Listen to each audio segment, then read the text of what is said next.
시청자 여러분 안녕하십니까. 하루의 뉴스를 정리해드리는 YTN 뉴스나이트입니다. 부산 엑스포 유치를 위한 프랑스 방문과 베트남 국빈 방문을 소화하고 있는 윤석열 대통령 내일 귀국할 예정이죠. 이번 순방 성과를 국민들은 어떻게 평가하고 있는지, 최근 떠오른 교육 관련 이슈는 지지율에 어떤 영향이 있는지 오늘 나온 갤럽 여론조사로 살펴보겠습니다. 대구경찰이 오늘 대구시청을 압수수색하면서 퀴어 축제에 이어서 또 한 번 충돌이 벌어졌습니다. 분노한 홍준표 대구시장, SNS에 폭풍 글을 남기고 있는데요. 여당 정치인이 속한 지자체와 경찰, 이 두 공권력의 충돌 매우 이례적인 일이죠. 자, 오늘로 끝날 것 같지도 않습니다. 나이트 포커스에서 함께 다뤄보겠습니다. 금요일 뉴스라이트 오늘의 헤드라인부터 정리드립니다.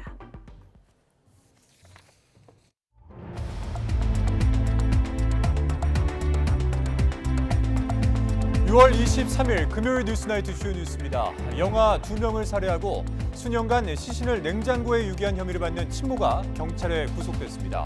앞서 친모는 영장실질심사 출석을 포기했는데 법원은 범죄 혐의가 소명됐고 도주 우려가 있다고 판단했습니다. 사교육을 줄이기 위해서 대학 수학 능력 시험에서 초고난도 문항, 이른바 킬러 문항을 배제하겠다고 정부가 공언한 가운데 학원가를 찾는 발길은 줄지 않고 있습니다. 입시 설명회를 연 학원에서는 킬러 문항 배제에 맞춘 전략을 세우려는 학부모 학생들이 몰렸습니다. 베트남을 국빈 방문 중인 윤석열 대통령이 보반트엉 국가주석과 정상회담을 진행했습니다. 베트남과 북핵 공조를 강화하기로 했고 오는 2030년까지 40억 달러 유상 원조도 약속했습니다. 공공분양 주택 가운데 좋은 입지로 큰 관심을 끌었던 서울 수방사 사전청약에 7만 명이 몰렸습니다. 일반 공급은 분양 경쟁률이 645대 1을 기록하며 공공분양 사상 역대 최고를 기록했습니다. 미국계 헤지펀드 엘리엇에 우리 정부가 1,300억 원을 배상해야 한다는 국제상설중재재판소 판정에 국정농단 사건이 결정적인 영향을 미친 것으로 확인됐습니다. 불복 여부를 놓고 정부 고심이 길어지고 있습니다. 후쿠시마 제1원전 오염수 방류를 강행하려는 일본과 이에 반대하는 중국 등과의 여론전이 가열되고 있습니다. 일본은 특히 중국 원전에서 나오는 방사성 물질이 훨씬 많다는 점을 부각하며 강경한 대응에 나섰습니다.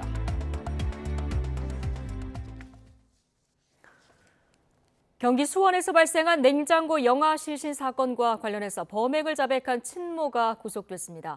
친모는 구속심사에는 출석하지 않았습니다. 수원에선 소재 파악이 되지 않은 출생 미신고 아동 2명이 추가로 발견돼 경찰이 수사에 나섰습니다. 박정현 기자입니다. 아이들을 연년생으로 낳고 모두 생후 이틀째 살해한 뒤 시신을 4, 5년 동안 냉장고에 숨겨온 30대 여성 고모 씨. 구속 전 피해자 신문이 예정된 날 고 씨는 모습을 드러내지 않았습니다. 남편이 유치장에 있는 고 씨를 찾아와 법원에 나가지 말라고 설득한 겁니다.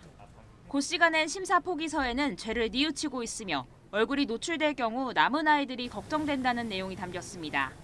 결국 구속영장 실질심사는 서면 심리로만 진행됐고 법원은 구속영장을 발부했습니다. 고 씨는 이미 새 아이를 키우며 경제적으로 어려운 상황에서 아이를 더 낳기를 엄두가 나지 않아 범행을 저질렀다고 진술했습니다. 남편에게는 낙태한 걸로 둘러댔다는 입장이고 남편 역시 고 씨의 말을 믿었다고 주장합니다.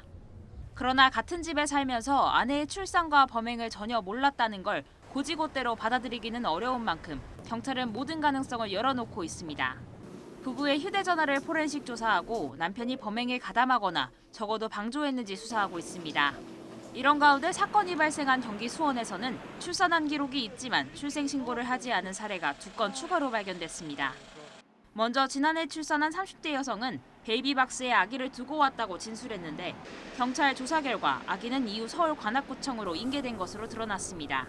경찰은 아이가 지금 어디에 있고 안전한지 등에 대해 구청에 확인해달라고 요청해뒀습니다.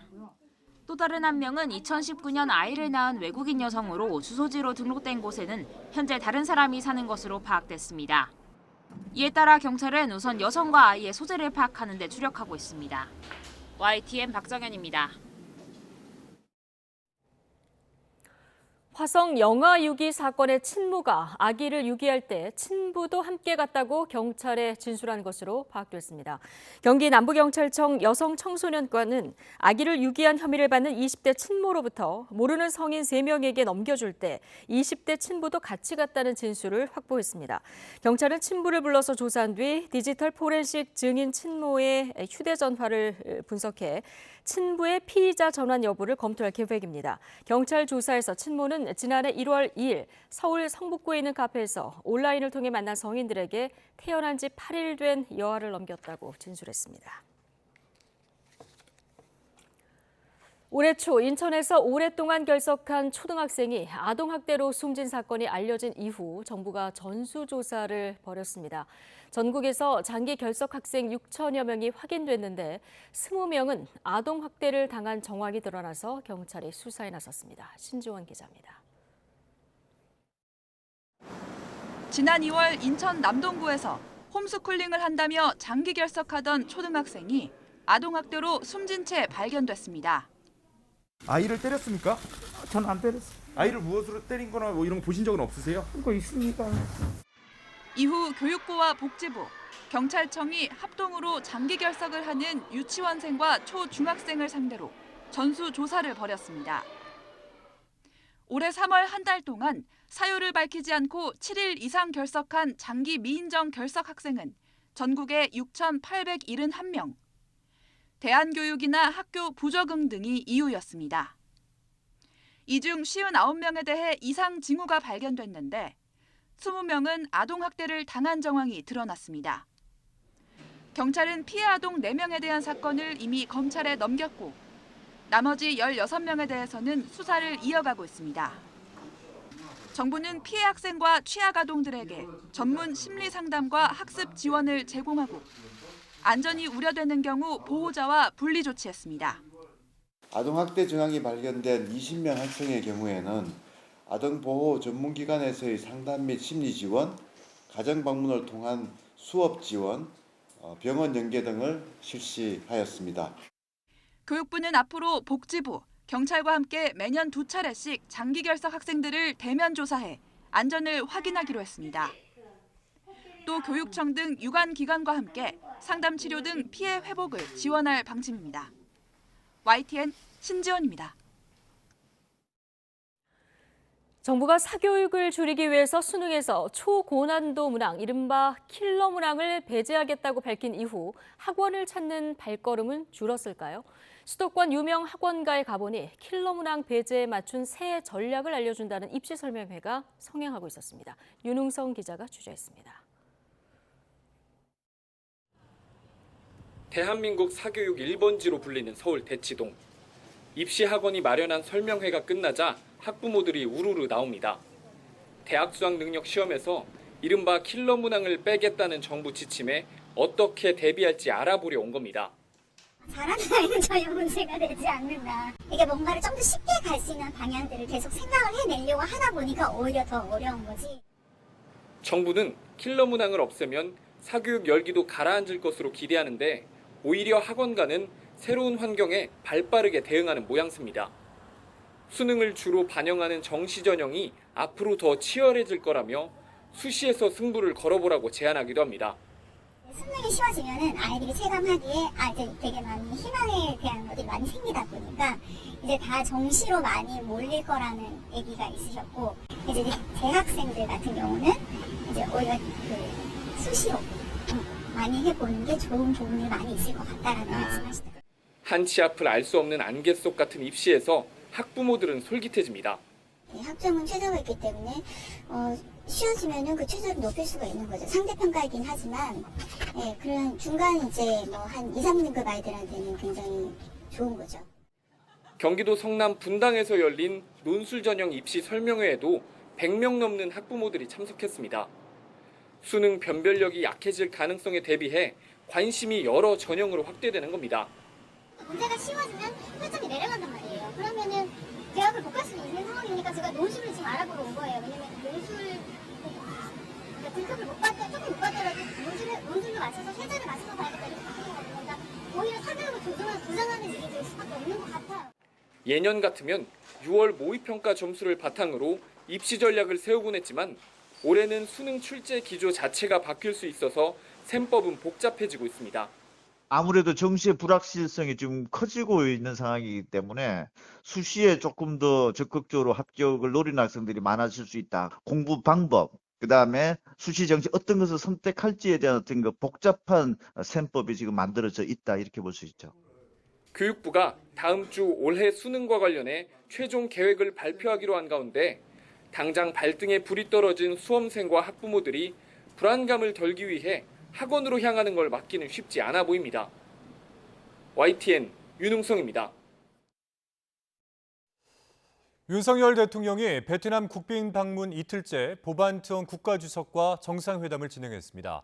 베트남과 북핵 공조를 강화하기로 했고 오는 2030년까지 40억 달러 유상 원조를 약속했습니다. 하노이에서 조은지 기자입니다. 취임 후 처음 아세안 국가를 양자 방문한 윤석열 대통령은 국빈 자격으로 최고 예우를 받았습니다.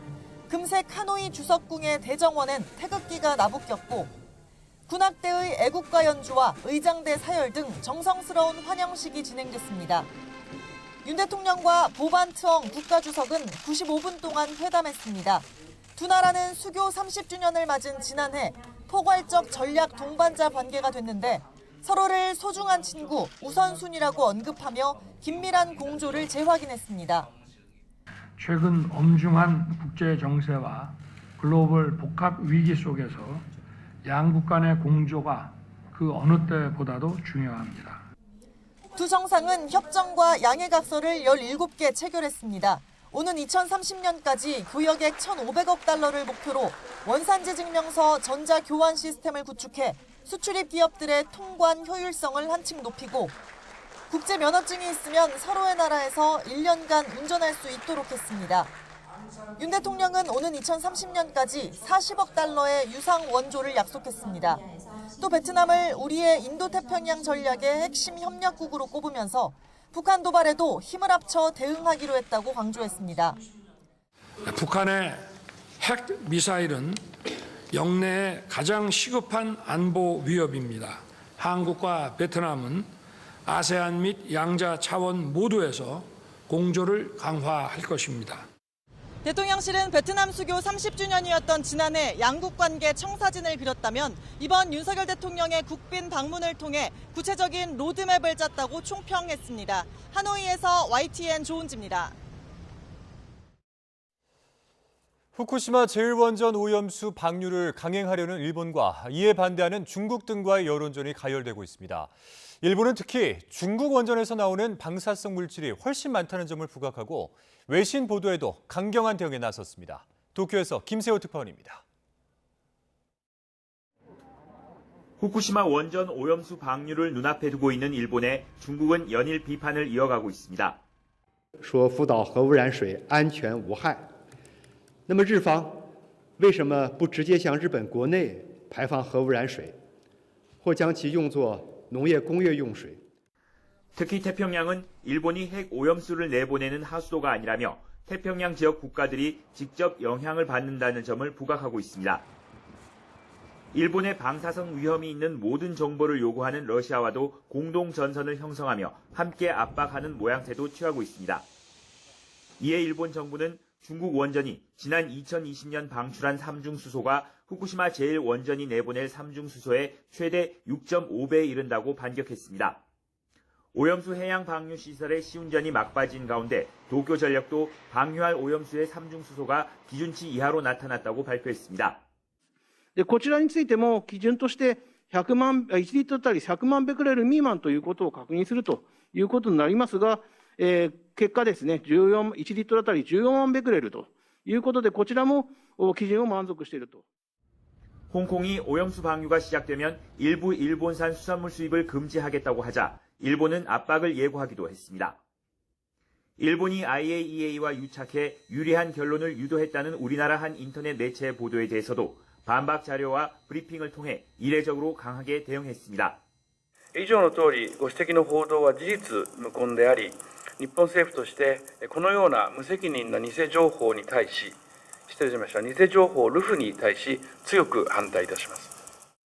하지만 자국 어민들의 전국적인 반발과 함께 안전 대책을 놓고 도쿄전력이 원전 사업자로서 적격성까지 의심받는 상황. 이 때문에 일본 정부가 여론전에 힘을 쏟고 있지만 의도한 성과를 낼 수 있을지는 여전히 의문입니다. 도쿄에서 YTN 김세호입니다. TV조선 재승인 심사에 개입한 혐의로 기소된 한상혁 전 방송통신위원장이 이 면직 처분을 정지해달라고 법원에 요청했지만 받아들여지지 않았습니다. 위법 행위 대부분이 소명돼 위원장에 복귀하게 되면 방통위의 신뢰가 저해될 수 있다고 판단한 건데 한 전 위원장은 이에 불복해서 즉시 항고하기로 했습니다. 홍민기 기자입니다. 한상혁 전 방송통신위원장에 대한 면직 처분을 둘러싸고 벌어진 소송전에서 법원은 우선 대통령실 손을 들어줬습니다. 한 전 위원장이 윤석열 대통령을 상대로 면직 처분 효력을 정지해달라고 낸 집행정지 신청을 기각한 겁니다. 재판부는 한 전 위원장의 면직 사유가 대부분 소명됐다고 판단했습니다. TV조선 재승인 심사 점수가 조작됐는데도 이를 조사하려고 노력하지 않았고 방통위가 심사위원 평가에 관여하지 않았다는 거짓 보도자료를 뿌리게 하는 등 방송 공정성을 수호해야 하는 방통위원장 직무를 소홀히 했다고 지적했습니다. 법으로 임기가 보장된 방통위원장을 면직할 수 없다는 한 전 위원장 측 주장도 방통위원장 역시 방통위원 가운데 한 명으로 봐야 한다며 받아들이지 않았습니다. 결국 한 전 위원장이 직에 복귀할 경우 방통위 심사 업무에 대한 사회적 신뢰가 낮아질 수 있다고 봤습니다. 통상 집행정지 여부를 결정할 땐 대상자에게 회복하기 어려운 손해가 발생하는지를 주로 판단하는데 재판부는 이를 인정하면서도 한 전 위원장을 면직하지 않으면 공공이익에 해를 끼칠 수 있다고 판단했습니다. 한 전 위원장은 즉각 법원 결정에 불복 의사를 밝혔습니다. 면직 처분은 여전히 부당하다고 생각한다며 구체적인 증거 조사가 이뤄지는 본안 소송에서 계속 다툴 것이라고 강조했습니다. 대통령이 임기가 보장된 방통위원장을 직권면직할 수 있는지 여부에 대한 판단을 최종적으로 법적 판단을 받아봐야 된다고 생각을 하기 때문에 다만 남은 임기가 한 달 정도에 불과해 한 전 위원장이 항고를 거쳐 다시 업무에 복귀하기는 현실적으로 어려워졌습니다. YTN 홍민기입니다. 한상혁 전 방송통신위원장에 대한 면직 처분을 법원이 유지한 데 대해서 대통령실은 당연한 결정이라는 입장을 내놓았습니다. 법원이 사실상 대통령실에 힘을 실어주는 판단을 내린 만큼 후임자 지명에도 속도가 붙을 것으로 보입니다. 권남기 기자입니다. 대통령실은 법원의 결정이 한상혁 전 방송통신위원장의 법률상 책임을 명확히 확인한 거라고 평가했습니다. 윤석열 대통령의 면직 처분이 합당했다는 걸 사법부도 인정했다는 취지입니다. 그러면서 재판에 넘겨진 한 전 위원장의 혐의를 거듭 강조했습니다. 한 전 위원장이 방송의 중립성과 공정성을 수호할 중대한 책무를 방기하고 TV조선 점수를 조작하는 걸 사실상 승인했다고 비판했습니다. 정부는 앞으로 방통위가 언론 자유와 보도의 중립성 그리고 공정성을 수호할 수 있도록 최선을 다하겠다고도 했는데 민주당은 발끈했습니다. 방통위를 정상화할 마지막 기회마저 사라졌지만 윤석열 정권의 언론 탄압 사실까지 부정된 건 아니라고 날을 세웠습니다. 자칫 이번 판결이 윤석열 정권의 무리한 방송 장악 시도를 정당화하는 수단으로 쓰이지 않을까 우려스럽습니다. 법원 결정에 대한 입장이 엇갈리는 가운데 정치권의 시선은 차기 방통위원장 지명으로 쏠리고 있습니다. 윤 대통령이 제거한 면직 처분에 법원이 힘을 실어준 만큼 후임자 지명 역시 속도를 낼 것이란 관측이 나오기 때문입니다. 실제로 정부 관계자는 YTN과 통화에서 법원 판단에 관해 이야기하기엔 적절치 않지만 차기 방통위원장 지명 부담이 줄어든 것으로 해석할 여지가 있다고 말했습니다. 윤 대통령이 순방을 마치고 국내로 돌아오면 유력한 후보로 거론되는 이동관 대통령실 특보를 지명할 수 있다는 의미로도 읽힙니다. 국민의힘은 이번 법원 결정에 대해 방송농단 시도에 대한 엄중한 경고라며 대통령실과 보조를 마쳤습니다. 자녀 학폭 논란 등 이동관 특보 관련 의혹도 엄호해온 만큼 인사청문회 전국이 시작될 경우 여야 간 공방은 더욱 격화할 것으로 보입니다. YTN 권남기입니다.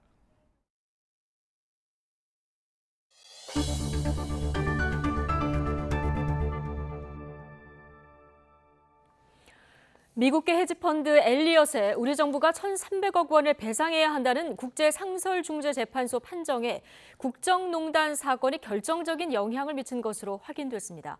불복했을 때 얻을 수 있는 실익이 불확실하고 국정농단 판결을 부정할 수도 없는 처지여서 정부 고심이 깊어지고 있습니다. 자, 송재인 기자의 보도입니다. 엘리엇에 1,300억 원을 배상하라는 결정이 나온 지 사흘 만에 법무부가 판정문 분석 자료를 공개했습니다. 중재판정부는 2015년 삼성물산과 제일모직 합병으로 주주 이익을 침해당했다는 엘리엇 측 주장을 대부분 인정했습니다. 정부는 국민연금이 합병에 찬성한 건 순수한 상업적 행위로 국가의 조치가 아니라고 항변했지만 캐스팅 보트를 쥔 국민연금이 정부 입김에 따라 합병 찬성표를 던져 삼성물산 주주들이 손해를 입었다고 봤습니다.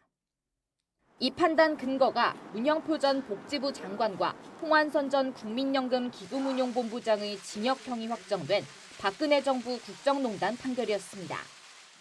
문 전 장관 등이 합병 찬성 지시를 내려 국민연금 의결권 행사에 부당하게 개입한 범죄 사실을 인용해서 결과적으로 우리 정부가 외국 투자자 보호 의무를 위반했다는 겁니다. 다만 배상액 산정에서는 엘리엇 측 청구액이 부풀려졌다는 우리 정부의 의견을 수용해서 690억 원으로 조정했습니다. 법무부는 불필요한 혈세 지출을 막기 위해 판정문을 정밀 분석하겠다면서도 최종 대응 여부에 대한 결정은 미뤘습니다. 단심제인 판정에 불복할 경우 선고일로부터 28일 안에 취소 소송을 제기할 수 있지만 승소를 장담할 수 없고 되레 이자와 소송 비용만 불어날 수 있기 때문입니다. 또 이미 서명 공방에서 엘리엇은 국정농단 판결을 들어 우리 정부의 외압을 문제 삼았고 정부는 엘리엇이 박근혜 전 대통령 부정행위를 이용한다고 반박하는 웃지 못할 상황이 연출됐습니다. 국정농단을 수사한 특검팀 주역이 윤석열 대통령과 한동훈 법무부 장관이었던 점을 고려하면 정부가 불복 소송에 나설 경우 곧 자기 부정이 될 수 있는 셈입니다. 발표 당일 취소 신청을 적극적으로 검토하겠다고 했던 론스타 판정 때와는 확연히 달라진 분위기 속에 다음 달 중순까지 결론을 내야 하는 정부의 고심이 깊어지고 있습니다. YTN 송재인입니다. 대검찰청과 서울중앙지방검찰청이 쓴 특수활동비 등 지출 기록 일부가 공개됐습니다. 시민단체 세금도둑 잡아라 하승수 공동대표는 오늘 대검찰청과 서울중앙지검을 찾아 2017년 1월에서 2019년 9월 사이 지출한 특수활동비와 특정 업무 경비, 업무 추진비 집행 내역과 증빙 서류를 넘겨받았습니다. 공개 자료는 16,000쪽이 넘는 분량으로 이 기간 김수남 문무일 전 총장이 재직했으며 윤석열 대통령도 서울중앙지검장과 검찰총장을 차례로 거친 시기입니다. 하 대표는 검찰이 국민 위에 군림하는 권력기관이 아니라 세금을 어떻게 쓰는지 공개해야 하는 보통의 행정기관이라는 게 증명됐다며 부당한 특수활동비 사용이 있었는지 검증하겠다고 밝혔습니다. 지난해 하반기 정부 보조금이 부정 지급돼 환수한 금액이 739억 원에 달하는 것으로 집계됐습니다. 국민권익위는 중앙행정기관과 지방자치단체, 시도교육청 등 308개 기관을 대상으로 공공재정 환수 등 제재 이행 실태를 점검한 결과를 발표했습니다. 자료를 보면 중앙행정기관 가운데 고용노동부가 환수한 금액이 366억 원으로 전체의 절반에 달했고 분야별로는 사회복지 분야에서 잘못 지급돼 환수된 보조금이 534억 원으로 가장 많았습니다. 공공분양 주택 가운데 한강이 내려다 보이는 입지로 큰 관심을 끌었던 서울 수방사 사전 청약 경쟁률이 공개됐습니다. 일반 분양 경쟁률은 600대 1을 넘으면서 공공분양 사상 역대 최고를 기록했습니다. 윤혜리 기자입니다. 오는 2027년 550여 가구가 들어설 예정인 서울 동작구 수방사 아파트 부지입니다. 서울 지하철 9호선 노들역과 노량진역을 사이에 낀 더블 역세권에 공공분양으로는 드물게 한강이 내려다 보이는 입지입니다.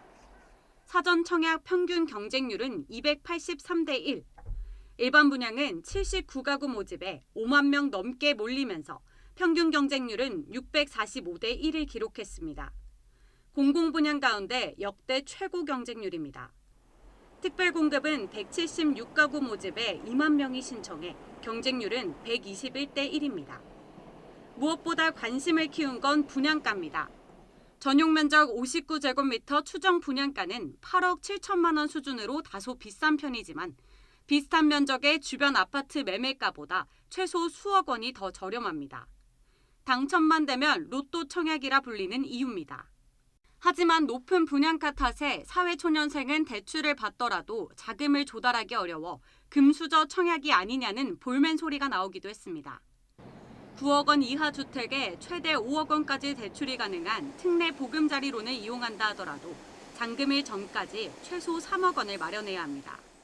실제로 완공되고 입주 잔금 시에는 개인의 소득 그리고 DSR과 DTI에 따라서 대출이 더 가능할 수도 있겠지만 현재 계산으로서는 보수적으로 정확하게 계산해서 5억 원 전후로 필요한 현금을 마련해 두시는 것이 더 안전합니다.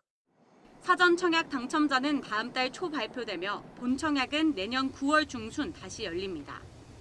정부는 앞으로 5년간 청년과 무주택 서민들의 내 집 마련을 위해 공공분양주택 50만 가구를 공급하겠다는 계획입니다.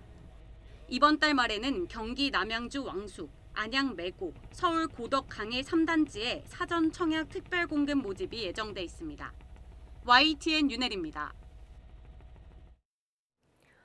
성소수자 축제인 퀴어 문화 축제에서 시작된 대구시청과 경찰의 갈등이 점차 격해지고 있습니다. 경찰이 오늘 공직선거법 위반 혐의로 대구시청에 대한 압수수색을 벌였는데 퀴어 축제 갈등과는 무관하다고 밝혔지만 홍준표 대구시장은 보복 수사라면서 강하게 반발했습니다. 김근우 기자입니다. 경찰 수사관이 대구시청 뉴미디어 팀을 수색합니다. 홍준표 대구시장과 대구시 공무원이 공직선거법을 위반한 혐의를 두고 강제 수사에 돌입한 겁니다. 문제가 된 건 대구시 공식 유튜브 채널입니다. 공직선거법을 보면 지자체장은 분기별로 한 번만 홍보물을 낼 수 있습니다. 하지만 홍 시장 개인 홍보 영상을 너무 많이 올렸다는 시민단체 고발에 따라 경찰이 나선 겁니다. 대구 참여연대 공직선거법 고발 사건 관련 금일 09시경부터 대구시청 뉴미디어 담당관실에 대한 압수영장을 집행했습니다. 수사 중인 사안이라 구체적인 사항은 알려드릴 수 없음을 양해 부탁드립니다. 대구시는 보복 수사라며 즉각 반발했습니다. 엿새 전 퀴어 문화 축제를 둘러싸고 시청 공무원과 경찰이 물리적 충돌을 빚었는데 경찰이 별건 수사로 반격을 가하며 압박한다는 겁니다. 홍 시장 역시 SNS에서 막 나간다는 표현까지 동원해 다시 한번 대구경찰청장을 겨냥했습니다. 전혀 무관하다고 생각이 들지 않습니다.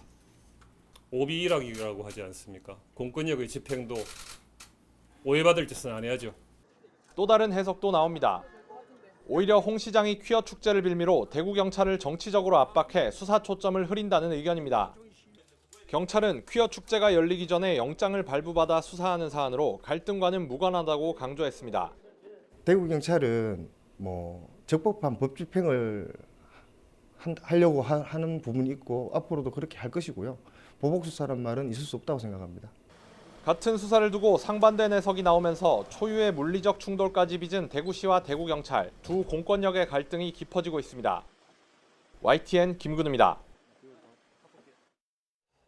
내일 밤 제주도를 시작으로 전국에 장마가 시작됩니다. 제주도는 예년보다 엿새, 내륙은 하루에서 이틀 정도 늦은 건데요. 과거와 달리 최근에는 장마의 시작이 늦어지고 초반 강수량이 증가하는 특징이 있다고 합니다. 김민경 기자의 보도입니다. 가로등 아래로 강한 빗줄기가 쏟아지고 비바람에 아름드리 나무도 세차게 흔들립니다. 지난 2021년 7월 3일, 예년보다 보름 정도 늦게 전국이 동시에 장마권에 들었습니다. 올해도 마찬가지입니다. 2년 만에 전국이 동시에 장마권에 들었지만 제주도는 예년보다 엿새, 내륙도 하루에서 이틀 정도 늦은 장마의 시작입니다. 최근 기후변화로 인해 장마철의 특징이 점차 달라지고 있는 가운데 특히 2000년 이후에는 장마철의 강수가 시작과 종료가 모두 늦어지는 특징이 나타나고 있습니다. 적은 양의 비가 자주 내렸던 과거와 달리 장맛비도 집중되는 시기가 뚜렷해졌습니다. 1994년 이후 장마 초기인 6월 하순에서 7월 상순의 강수량이 과거보다 늘었습니다. 이와 함께 장마가 끝난 뒤인 8월 초의 강수량도 증가했습니다. 이번 장마도 시작부터 집중호우를 동반할 걸로 예고된 만큼 저지대와 하천 범람, 농경지 침수, 배수구 역류 등 비 피해에 대한 지속적인 대비가 필요합니다. YTN 김민경입니다. 장마철을 앞두고 집중호우 대비 사전 점검에 나선 한덕수 국무총리가 지난해 같은 피해가 없도록 최선의 노력을 다하겠다고 밝혔습니다. 한 총리는 지난해 8월 기록적 폭우로 침수 피해가 발생했던 서울 동작구 저지대 주택가를 찾아 주민들에게 이같이 말했습니다. 이어서 하천 제방 복구 상황과 반지하 주택 물막이판 설치 상태를 점검한 뒤 무엇보다 인명 피해가 없어야 한다고 강조했습니다. 네, YTN은 장마철을 앞두고 수해 위험 지역을 찾아 점검하는 기획 보도를 이어가고 있습니다. 올해는 전 세계 해수면 온도가 관측 이래 최고치를 기록하면서 집중호우와 함께 매우 강한 태풍이 상륙할 가능성도 있는데요. 해안가 지역은 선박과 해양 사고에 각별한 주의가 필요합니다. 오선열 기자입니다.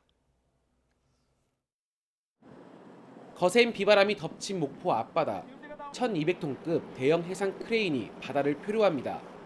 구둣과에 묶여 있었지만 밧줄이 끊기면서 무인도까지 떠밀려간 겁니다. 전남 서남해안은 매년 여름철 집중호우와 태풍으로 크고 작은 선박 사고가 잇따랐습니다. 태풍이 많이 올라오고 그러면 배가 아마 이제 뭐 파손이 있다든지 그러면 그게 제일 걱정되죠. 하고 이렇게 줄 전부 매놓고 이제 사람이 전부 이제 배 선주들이 지키고 있어야 돼. 올해 세계 평균 해수면 온도는 20.9도로 역대 최고치를 기록하고 엘니뇨까지 더해지면서 긴 장마와 강한 태풍이 예상됩니다. 최근 10년 동안 우리나라에 영향을 미친 태풍은 평균 4건에서 5년 평균 4.8건으로 증가 추세입니다. 비바람의 영향을 가장 크게 받는 해안가 지역은 만조 시기와 겹치면 폭풍 해일까지 발생할 수 있는 만큼 선박을 단단히 동여매는 등 안전 관리에 신경 써야 합니다. 염도가 높은 바닷물에는 홑줄이 금세 낡아 쉽게 끊어질 수 있기 때문에 수시로 점검하는 것도 필수입니다. 또 오랜 기간 방치된 선박을 미리 파악해 대비하고 사고를 유발할 수 있는 그물과 어구들도 안전한 곳으로 옮겨야 합니다.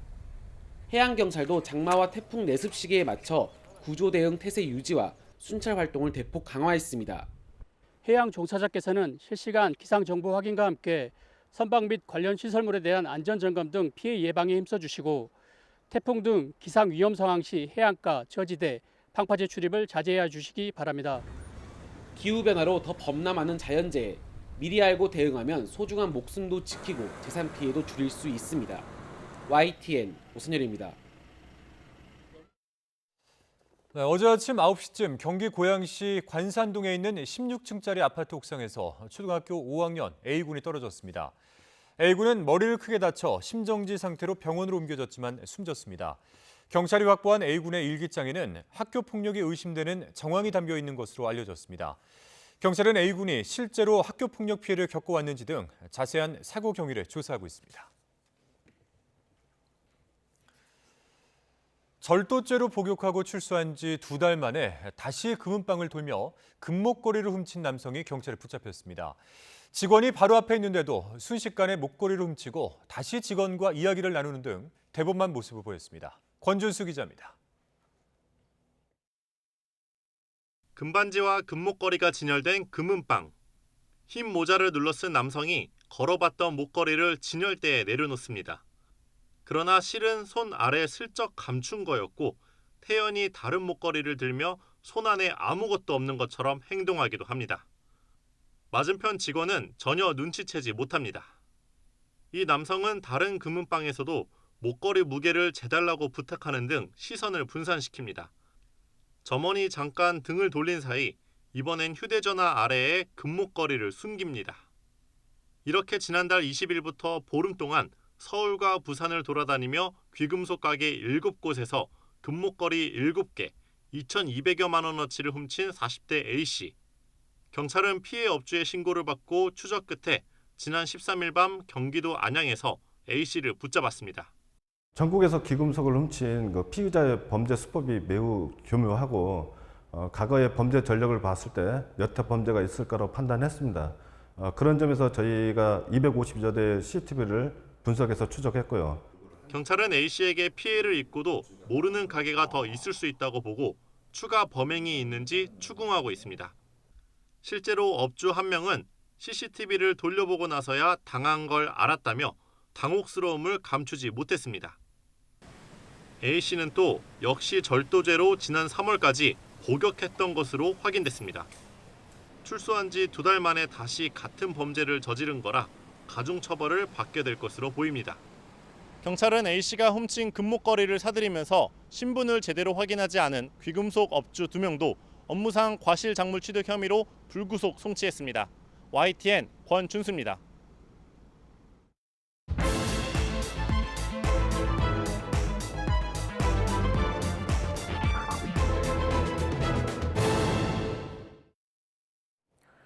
네, 오늘의 정치권 관심 뉴스들 진단해보는 나이트 포커스 정호김, 김영주 전직 의원 두 분 오셨습니다. 어서 오십시오.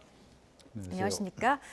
자, 오늘은 이번 주 여론 흐름부터 좀 살펴볼 텐데요. 자, 프랑스와 베트남에서 지금 세일즈 외교에 나선 윤석열 대통령 내일 귀국하게 되는데, 자, 오늘 나온 갤럽 여론조사 먼저 좀 보실까요? 이 6월 20일부터 22일까지 3일간 여론조사를 한 거고요. 한국갤럽 여론조사 좀 넘겨주시죠. 자, 부정평가는 지난주와 같고요. 긍정평가는 1%포인트 올라서 36%를 보이고 있습니다. 자, NBS 여론조사도 보실까요? NBS 여론조사는 2주 간격으로 이제 조사를 하는 여론조사인데요. 자, 국정평가, 긍부정평가를 좀 보면 긍정평가는 1%포인트 올라서 36, 자, 부정평가는 1%포인트 떨어져서 54%.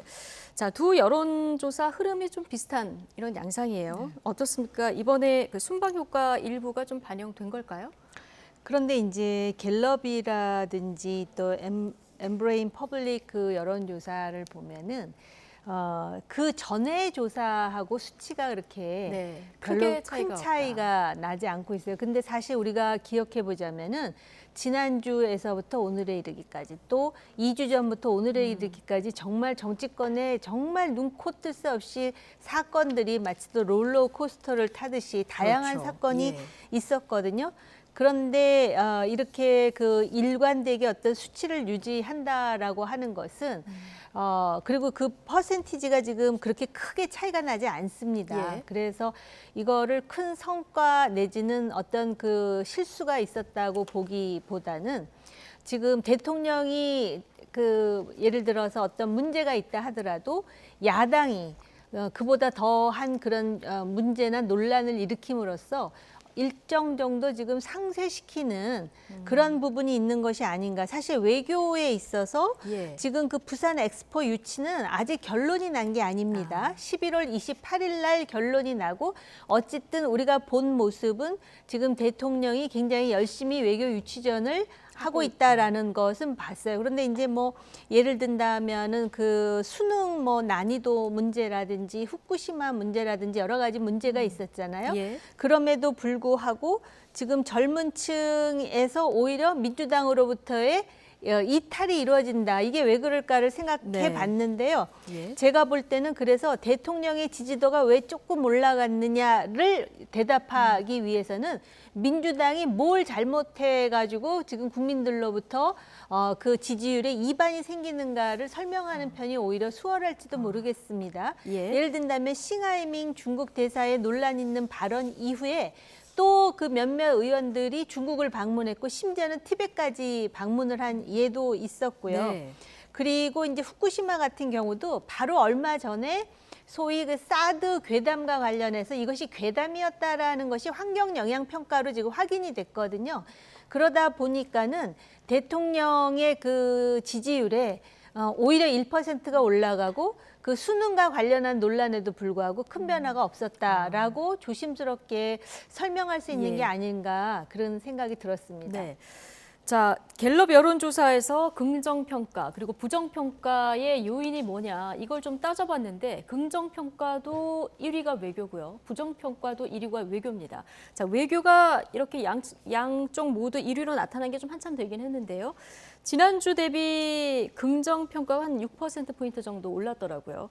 대통령 내일 귀국한 이후에 다음 주 여론조사를 지켜보면은 여기서 조금 더 변화가 있을까요? 뭐 비슷할까? 어떻게 예상하십니까? 아무래도 이제 지금 이번에 특히 이제 대기업 총수들이 다 같이 움직이고 네. 또 파리에서의 역할들이 굉장히 긍정적인 보도를 대대적으로 했다. 네. 그것이 조금 그 대통령 지지율을 올리는데 기여하지 않았겠느냐. 실질적으로 연일 그 사우디하고의 경쟁력 그런 부분에 있어서 늦게 출발했지만 상당히 많은 진전을 보이고 있다.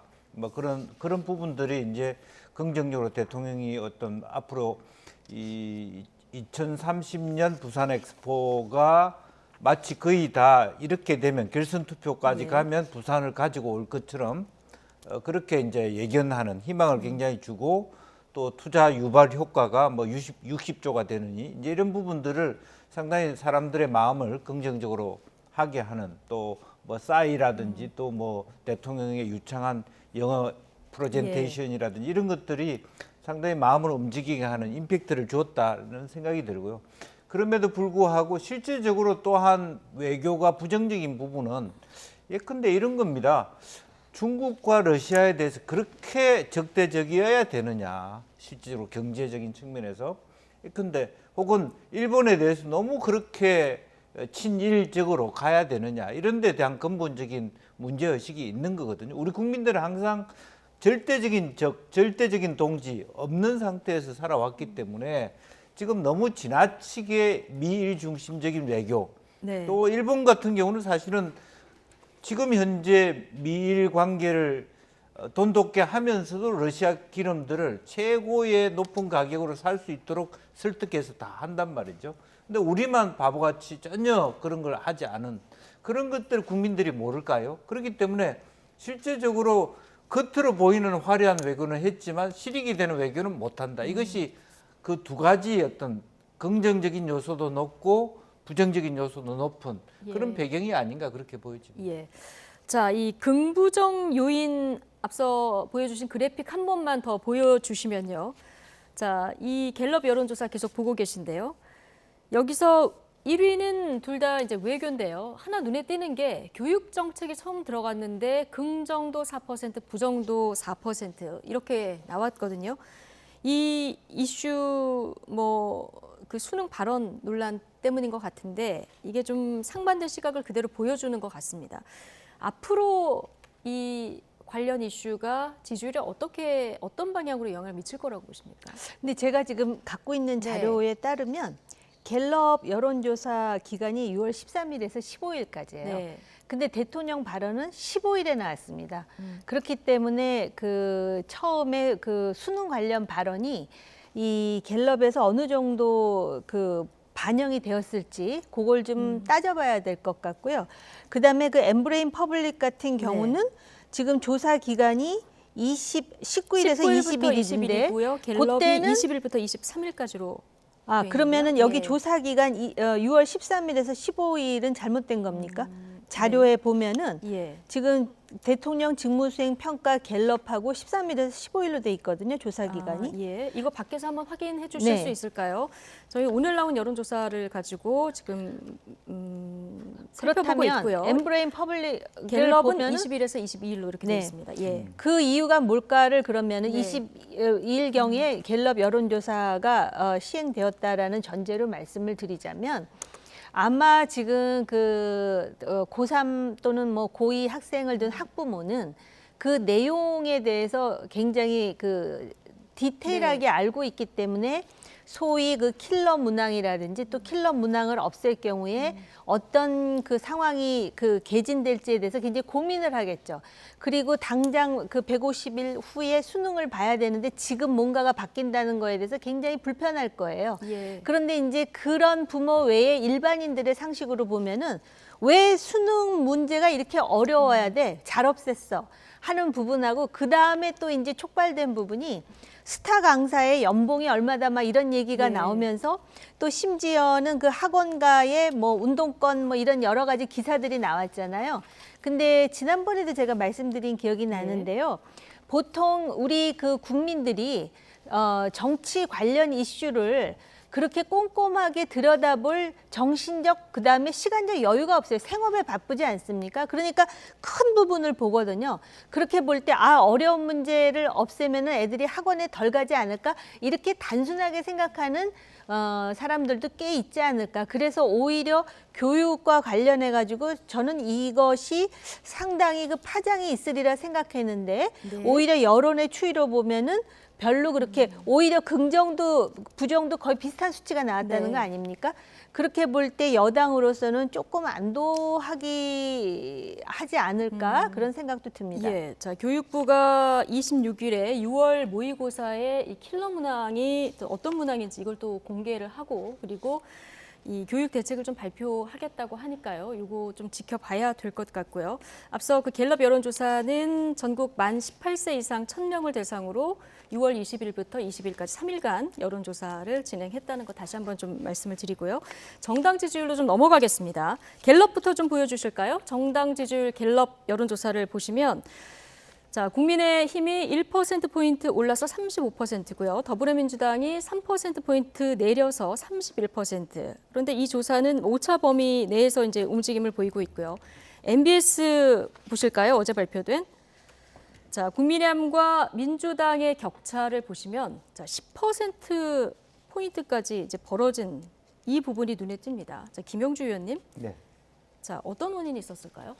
아무래도 이제 싱하이밍 대사 이후, 그다음에 후쿠시마 대책에 대해서 장외로 나간 것 이런 부분들이 한편으로 보면 후쿠시마 문제에 대해서는 여당이 불리할 것처럼 보이지만 야당이 너무 순동 정치를 하는 거 아닌가 이제 이런 부분들이 좀 있다고 보여지고요. 그럼 대중국, 대일본 정책 모두 야당에 이렇게 불리한 이런 이슈가 된 건가요? 사실은 후쿠시마 부분도 그러니까 야당에 불리하다기보다는 사실은 야당이 유리한 거죠. 그러나 어떤 방식으로 국민과 공감대를 가져가느냐에 있어서 너무 거칠었다라고 하는 이제 그런 부분들의 아마 중도층에서의 어떤 불안감 이제 그런 부분이 있을 거고 최근에 들어와서는 어떤 송영길 대표가 얘기한 문제라든지 김남국의 코인이라든지 또 하나는 아마 야당 지지자들 중에서 혁신위원회의 출범에 있어서 그것이 매우 실망스럽다라고 하는 부분도 아마 오히려 스스로 자당의 지지자들의 중도층 입장에서 상당히 어떤 부정적인 평가로 나아가는 그런 계기가 있지 않았겠냐 그렇게 보이지고 특히 예를 들면 뭐 중국에 가서 티벳 관련해서는 불교계에서 상당히 불만을 가질 수도 있는 것이고 여러 가지 지금 현재 말하자면 그 민주당 자체가 갖고 있는 이 불체포 특권에 대한 대응이든 뭐 송영길 대표의 문제든 김남국 의원의 하나로도 제대로 케어하지 못하고 그냥 장외에 가서 선동 정치만 하는 이제 그런 부분에 있어서 상당히 많은 그 국가적 안정을 원하는 중도층 입장에서는 별로 바람직하지 않다라고 하는 평가들을 내려놓은 거 아닌가. 그리고 이것은 어쨌든 전국의 지표 조사입니다. 그렇기 때문에 상당히 그런 부분에 있어서는 민주당이 좀 곱씹어 볼 부분이 있다 그렇게 보입니다. 정우김 의원님은 어떤 원인이 가장 크다고 보십니까? 뭐 비슷한 생각인데요. 정말 삼국 영향론이라고 해도 과언이 아닐 것. 중국, 김남국 그리고 조국. 조국 교수가 뭐 파면당하면서 무슨 뭐 저 출마를 하느냐 내지는 무슨 또 신당을 창당하느냐 이런 얘기가 나왔는데 국민의힘에서 그러잖아요. 조국 전 장관이 제발 출마할 수 있도록 뭐 100일 기도라도 새벽 기도라 그랬습니까? 뭐 빌어야 되겠다라는 얘기까지 나올 정도인데 이걸 사실 이렇게 단정지어서 말할 수는 없지만은 이런 것들이 유권자들에 주는 그런 반향이 분명히 있었다라고 보여지고요. 그다음에 혁신이라든지 그 혁신이가 돈봉투 뭐 코인 이런 것 때문에 만들어졌는데 가만히 돌아가는 형색을 보니까 혁신위원장에 대해서도 그렇게 잘 알지 못하는 인물인데다가 처음에 그 일성이 뭐였느냐면은 돈봉투 사건은 검찰에 의해서 만들어진 사건인 것 같다. 지금 물론 완전히 입장을 바꾸긴 했습니다만은 그런 일련의 분위기가 아예 민주당 안 되겠네로 간 것이 아닌가 이런 생각이 들고요. 거기다가 그 MBS 여론조사를 보면은 20대 양당 격차가 지금 전체 그 격차만큼 벌어졌거든요. 젊은 층에는 어떤 이슈가 가장 영향을 미치는 바로 거죠? 그런 것들 때문에 20대, 30대가 떨어진 지금 게 말씀하신 아닌가. 그 이유 그렇습니다. 때문에, 그리고 예. 코인도 그렇죠. 그다음에 중국과 관련해서 반중국 정서라는 것이 사실은 정치권에서 생각하는 것보다 더 심각한 부분이 있다라는 것이 이렇게 이제 반영이 된다라고 생각이 들고요. 네. 특히 그 돈봉투, 코인 이런 것에 대한 대응에 있어서 그 이재명 대표의 그런 대응에 그 실망하는 그러한 그 일정 정도의 그런 분위기가 이 지지율에 반영된 것이 아닌가. 근데 개인적으로 민주당이 잘 되려면 더 떨어져야 돼요. 더 푹 떨어져가지고 이렇게 되면 총선에서 완전 폭망이다. 그러면 바뀌거든요. 지금 이미 처음에 그 뭡니까 불체포 특권을 내려놓겠다고 당대표가 연설을 했음에도 불구하고 별로 내려놓지 않을 기세로 있다가 예. 국민의힘이 이니셔티브를 취하니까 지금 급하게 지금 혁신위를 중심으로 해서 불체포 특권 뭐 내려놓겠다라는 식으로 마치 또 개혁을 하겠다라는 식으로 하는 이유가 이 지지도 그리고 지금 그 세간의 어떤 예. 분위기와 무관치 않다라고 생각을 합니다. 네. 자, 갤럽 조사에서 하나 눈에 띄는 부분을 더 짚어볼 텐데요. 세대별 지지율을 한번 살펴보겠습니다. 자, 지금 보시면 20대, 30대, 40대, 50대 쭉 보실 텐데요. 무당층 비율을 보실까요? 오른쪽 부분에 20대 무당층 비율이 51%, 30대 35%거든요. 네. 자, 이걸 어떻게 봐야 될까요? 그래서 이제 20대들이 갖고 있는 어떤 절망감들이 훨씬 쌓이고 있다라고 예. 하는 생각이고요. 또 이제 그런 의미에서 뭐 코인 변수 같은 경우는 20대다 김남국 그 의원에 대한 어떤 실망감들이 실제로 보면 뭐 야당에게 불리하게 적용될 수도 있는 거고, 어차피 20대는 여당에게 크게 매력적인 부분은 아니었다 그렇게 보여진다면 예. 그것들이 여야 모두에게 마음을 두지 못하고 결과적으로는 특히 교육 문제도 마찬가지일 겁니다. 실제로 재수학을 하겠다고 준비했던 사람들 입장에서는 킬러 콘텐츠, 킬러의 어떤 문항이 예.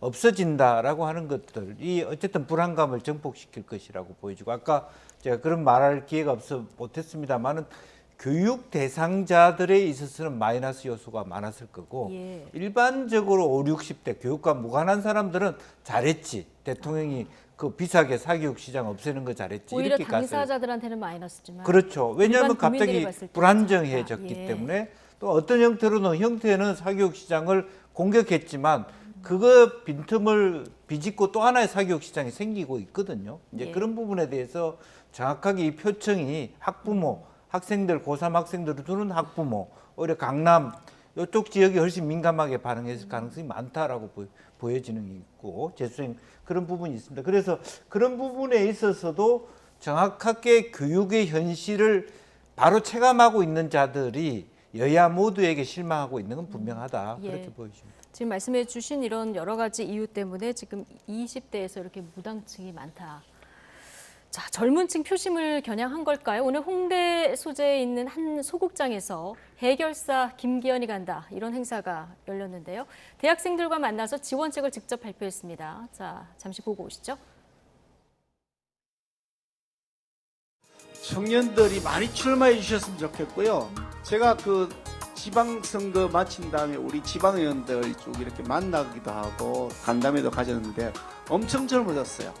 20대도 꽤 있고 30대는 엄청 많고요. 매우 개방적으로 그리고 적극적으로 우리 청년들의 정치 참여를 응원할 것이고요. 내년 총선의 경우에도 청년들이 더 많이 들어올 수 있도록 가산점도 드리고 팍팍 밀어드릴 테니까 꿈을 가지고 과감하게 도전하시기 바랍니다. 자, 뭐 스티브 잡스처럼 와이셔츠 차림에 이제 소매 걷고 무선 마이크 차고 오늘 이 발표에 나섰는데 학자금 4종 세트 그 지원책을 발표를 했어요. 이전에 국민의힘이 뭐 1,000원의 아침밥이라던가 토익 유효 기간 연장한다든가 이런 그 청년층의 구애를 호소하는 이런 정책들 많이 내놨는데, 자, 오늘 이 학자금 지원 전체까지 해서 앞으로 젊은층 표심에 좀 소구력이 있을까요? 별로 없을 것 별로 없을 같은데요. 것 우선 같습니다. 청년들이 많이 출마해줬으면 좋겠다 그러는데 네. 대한민국의 청년들이 그러면 다 지금 정치권으로 진출할 수 있는 일도 아니지 않습니까? 그리고 바로 그렇게 선거 때마다 청년표 의식해갖고 별로 정치에 대한 경륜이라든지 자기 가치나 철학이 없는 사람들이 정치권에 진출하다 보니까는 회의하다 말고 코인질 해가지고 돈 벌고 이런 상황까지 우리가 한 거 아닙니까? 그런데다가 이게 지금 뭐 청년 2030 세대에 무당층이 많다 보니까 이제 내년 선거를 성공하기 위해서 이 사람들을 잡아야 된다라는 것 때문에 무슨 스티브 잡스처럼 있고 뭐 학자금 세트를 지원하고 또 뭐 토익 유효 기간을 5년으로 확대하고 막 이런 거 하잖아요. 그러다 보니까 청년들은 또 교육하고도 관련이 있는데 이런 식으로 선거 때마다 대증요법 하듯이 이렇게 하다 보니까 교육이 백년지대계가 안 되는 거라고 할 수가 있고요. 그냥 원론적인 얘기를 하면은 이거 굉장히 유명한 말인데 정치인들은 다음 세대를 생각한다. 다음 세대면 30년이잖아요. 예. 근데 정치꾼들은 다음 선거를 생각한다는 거예요. 이렇게 해가지고 지금 우리나라 정책에서 정말 다시 돌려놔야 되는데 돌릴 수 없는 일이 많거든요. 예. 지금 이거 보면은 뭐 학자금, 대출이자, 면제, 근로장학금 250억 원.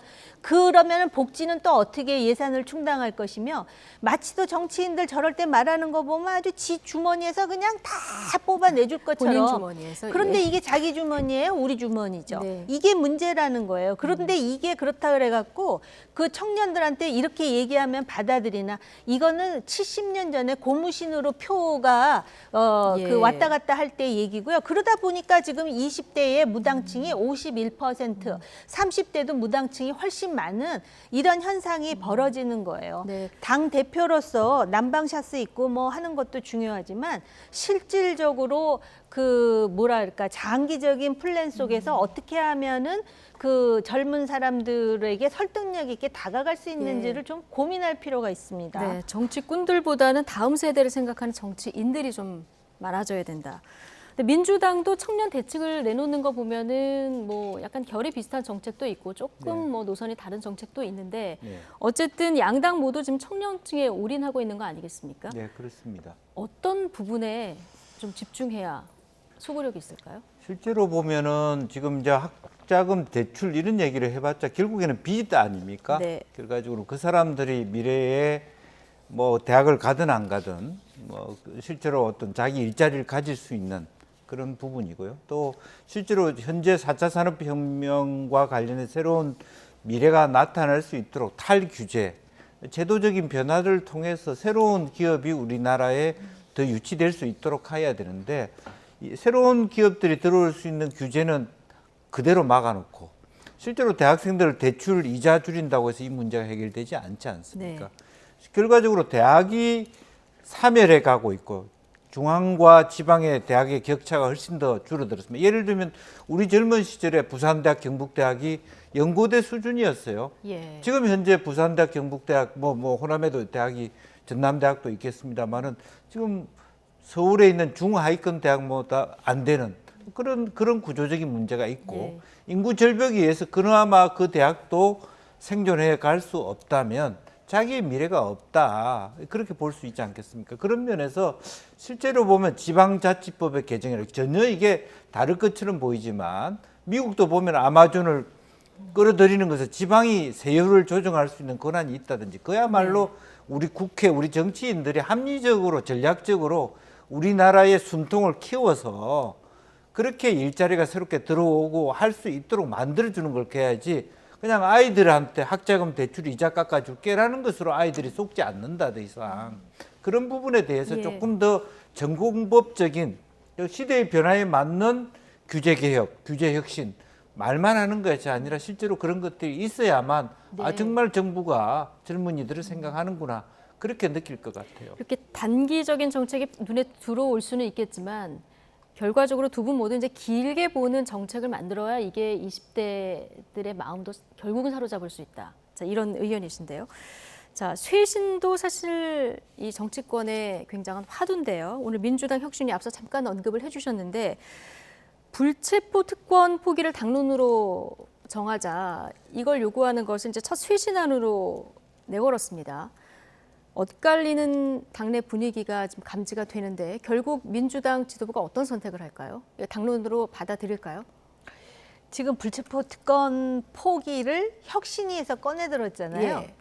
저는 이미 이거 하려고 결정한 게 아닌가? 개인 생각입니다만은 그렇지 않으면은 혁신위의 첫 번째 지금 카드로 꺼내들었는데 이거를 좌절시킨다는 거는 혁신위를 유명무실화 시킨다는 예. 건데 혁신위 이름이 김은경 혁신이래요. 네. 그러니까 사람 이름 보통 왜 우리가 왜 그 스낵 같은 거 먹을 때 보면은요.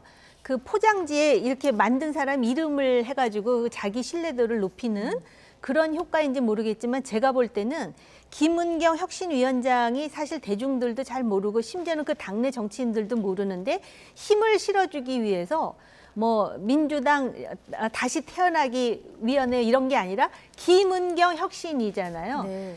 그래서 이거를 개인적으로 제가 나름대로 해석을 하자면은 지금 그 대표와 혁신위원장과의 관계는 정말 형언할 수 없을 정도로 굉장히 깊은 연대를 갖고 있지 않을까? 그러면 이 발표를 하기 전에 어느 정도 논의가 있었다 이렇게 보시는 거군요. 전 그렇게 생각합니다. 예. 그래서 김은경의 이름으로 불체포 특권을 포기하겠다는데 이거 이미 이재명 대표가 자기가 국회 연설에서 한 이야기잖아요. 예. 그리고 이렇게 나가야 왠지 그 혁신위가 뭔가 아주 그 대단한 걸 하는 것처럼 외견상 보이는 부분도 있지 않겠습니까? 그리고 또 이렇게 불체포 특권을 포기하겠다 그래도 헌법으로 지금 그 보장하고 있는 불체포 특권이기 때문에 이 특권을 포기하는데도 과연 이것이 그 한계 없이 포기할 수 있는가에 대한 그런 여러 가지 의문이 있을 수 예. 있지만 정치적인 제스처로는 이만큼 내려놓습니다. 그리고 지금 이미 한 발 늦었어요. 왜냐하면 국민의힘이 다 시작을 지금 했죠. 사인 다 한 거 예. 아닙니까? 그렇기 때문에 지금 굉장히 바빠진 것이다. 그러면서 이제 혁신위를 통해서 뭔가를 하는 것 같은 모습이 계속 보여져야 되는데 이거를 첫 판부터 당 중진에 의해서 안 된다 해가지고 이걸 내려놓을 것 같지는 않다라는 개인 당론으로 생각이에요. 채택할 것이다. 이렇게 보시는 거죠. 하려고 지금 이렇게 시작한다는 시작한 것 것 같다. 같아요. 알겠습니다. 어쨌든 민주당에서 지금 4명 연속 부결이 된 데다가 앞서 말씀하신 대로 국민의힘에서 이걸 먼저 시작했기 때문에 압박도 적지 않은데 근데 민주당 내에서는 지금 진행되고 있는 여러 가지 검찰 수사가 정치 수사이기 때문에 좀 신중해야 된다 이런 의견도 좀 만만치 않은 것 같습니다. 뭐 그런 원식 의원이나 이런 분들도 좀 신중론을 얘기하는 분들이 있죠. 네. 그러나 냉정하게 생각하면 어차피 지금 현재 제도, 사법제도 자체가 이 과거 독재 시대와 달리 영장 실질 심사라는 게 어차피 있습니다. 그렇다면 이미 퇴물이 된 거예요. 다만 헌법에만 남아 있는 부분인데 그나마도 아까 말씀하셨다시피 국민의힘보다도 늦어져 있는 아무리 정치적으로 실제로 뭐 어떤 뭐 공격 대상이 된다 하더라도 결과적으로는 영장 판사가 따로 있는 거 아닙니까? 네. 근데 그렇다면 사실 이거 아무것도 아니에요. 어찌 보면. 그러니까 누구든지 간에 영장을 아무렇게나 검사가 뭐 칠하는 대로 칠 수 있는 시대는 이미 지나갔다면 냉정해 보면 그거는 그렇게 민주당이 아껴야 될 패는 아닌 거죠. 더 빨리, 더 신속하게 전원이 다 저거는 해야 되는 김은경 그 혁신위원장 얘기가 아니더라도 그렇게 해도 별 문제 없습니다. 또 그렇게 해야 될 때입니다. 이제 그렇기 때문에 혁신도 아니에요. 네, 어찌 보면. 혁신도 아니다 이거는. 네, 예. 그런 부분조차도 못 하고 있다는 거예요. 민주당이. 그런 부분에 대한 지수를 다 잡아갈 수 있느냐 이게 과제입니다. 이런 부분들이 포함돼서 앞서 본 그 지지율에 좀 영향이 있었다 이렇게 좀 판단을 하시는 그렇습니다. 그래서 더 지지율이 더 떨어져야 된다는 말에 제가 동의하는 이유가 그나마도 아뜨거라 싶어가지고 그와 같은 일사불란한 그야말로 어떤 그 불체포 특권에 대해서 다 내려놓겠다 뭐라고 하는 부분에 대해서 그래서 우리 당 먼저 어떤 그런 돈봉투 사건에 대해서 뭐 전수조사하겠다든지 뭐 선제적인 요소가 나와야지 하나도 국민의힘에 비해서 선제적으로 더 많이 잘못한 자들이 많은 부패한 정당이 더 빨리 움직이지도 못하고 있다라면 총선은 내일 모레인데 어떻게 하겠다는 겁니까? 예, 당론으로 채택하려고 이렇게 지금 판이 짜진 것 같다고 보셨고 채택해야 된다. 자, 이렇게 의견을 주셨는데요. 불체포 특권 포기를 공개적으로 반대하는 분이 있죠. 송영길 전 대표. 최근 여론전 수위를 높이고 있습니다. 자, 발언 잠시 듣고 오시죠. 두 번이나 검찰청 앞에 수사로 제가 찾아갔지 않습니까? 또 저를 안 부르고 주의만 하게 되면 아예 이번엔 그냥 가는 게 아니라 검찰청 앞에 텐트를 치고 아예 끝까지 한번 버텨볼 생각입니다. 검찰이 결론을 뭐 무혐의든 기소든 결론을 내려야 그 다음 일을 할 거 아니에요. 태블릿 PC 조작 그 의혹을 받고 있는 핵심이 윤석열, 한동훈, 이원석 다 이런 분들 아닙니까? 변희재 씨가 이 문제를 제기했다가 명예훼손죄로 현재 구속돼서 1심에서 2년 실형을 받았잖아요. 보석 조건이 사건과 관련된 집회 및 시위에 참가하지 말 것. 이게 보석 조건입니다. 네. 근데 변희재 씨가 나오자마자 한동훈 씨 집 앞에 가서 지금 매주 데모까지 하고 있어요. 아하. 이렇게 악질 허위 괴담 한동훈 장관 표현에 따르면 왜 놔두고 있어요?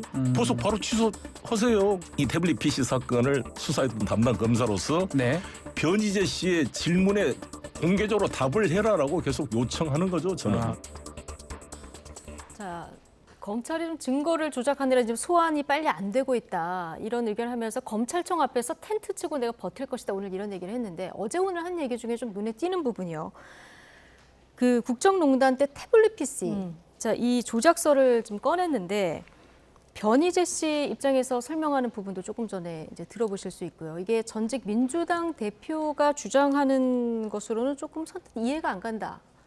이런 분들이 많죠.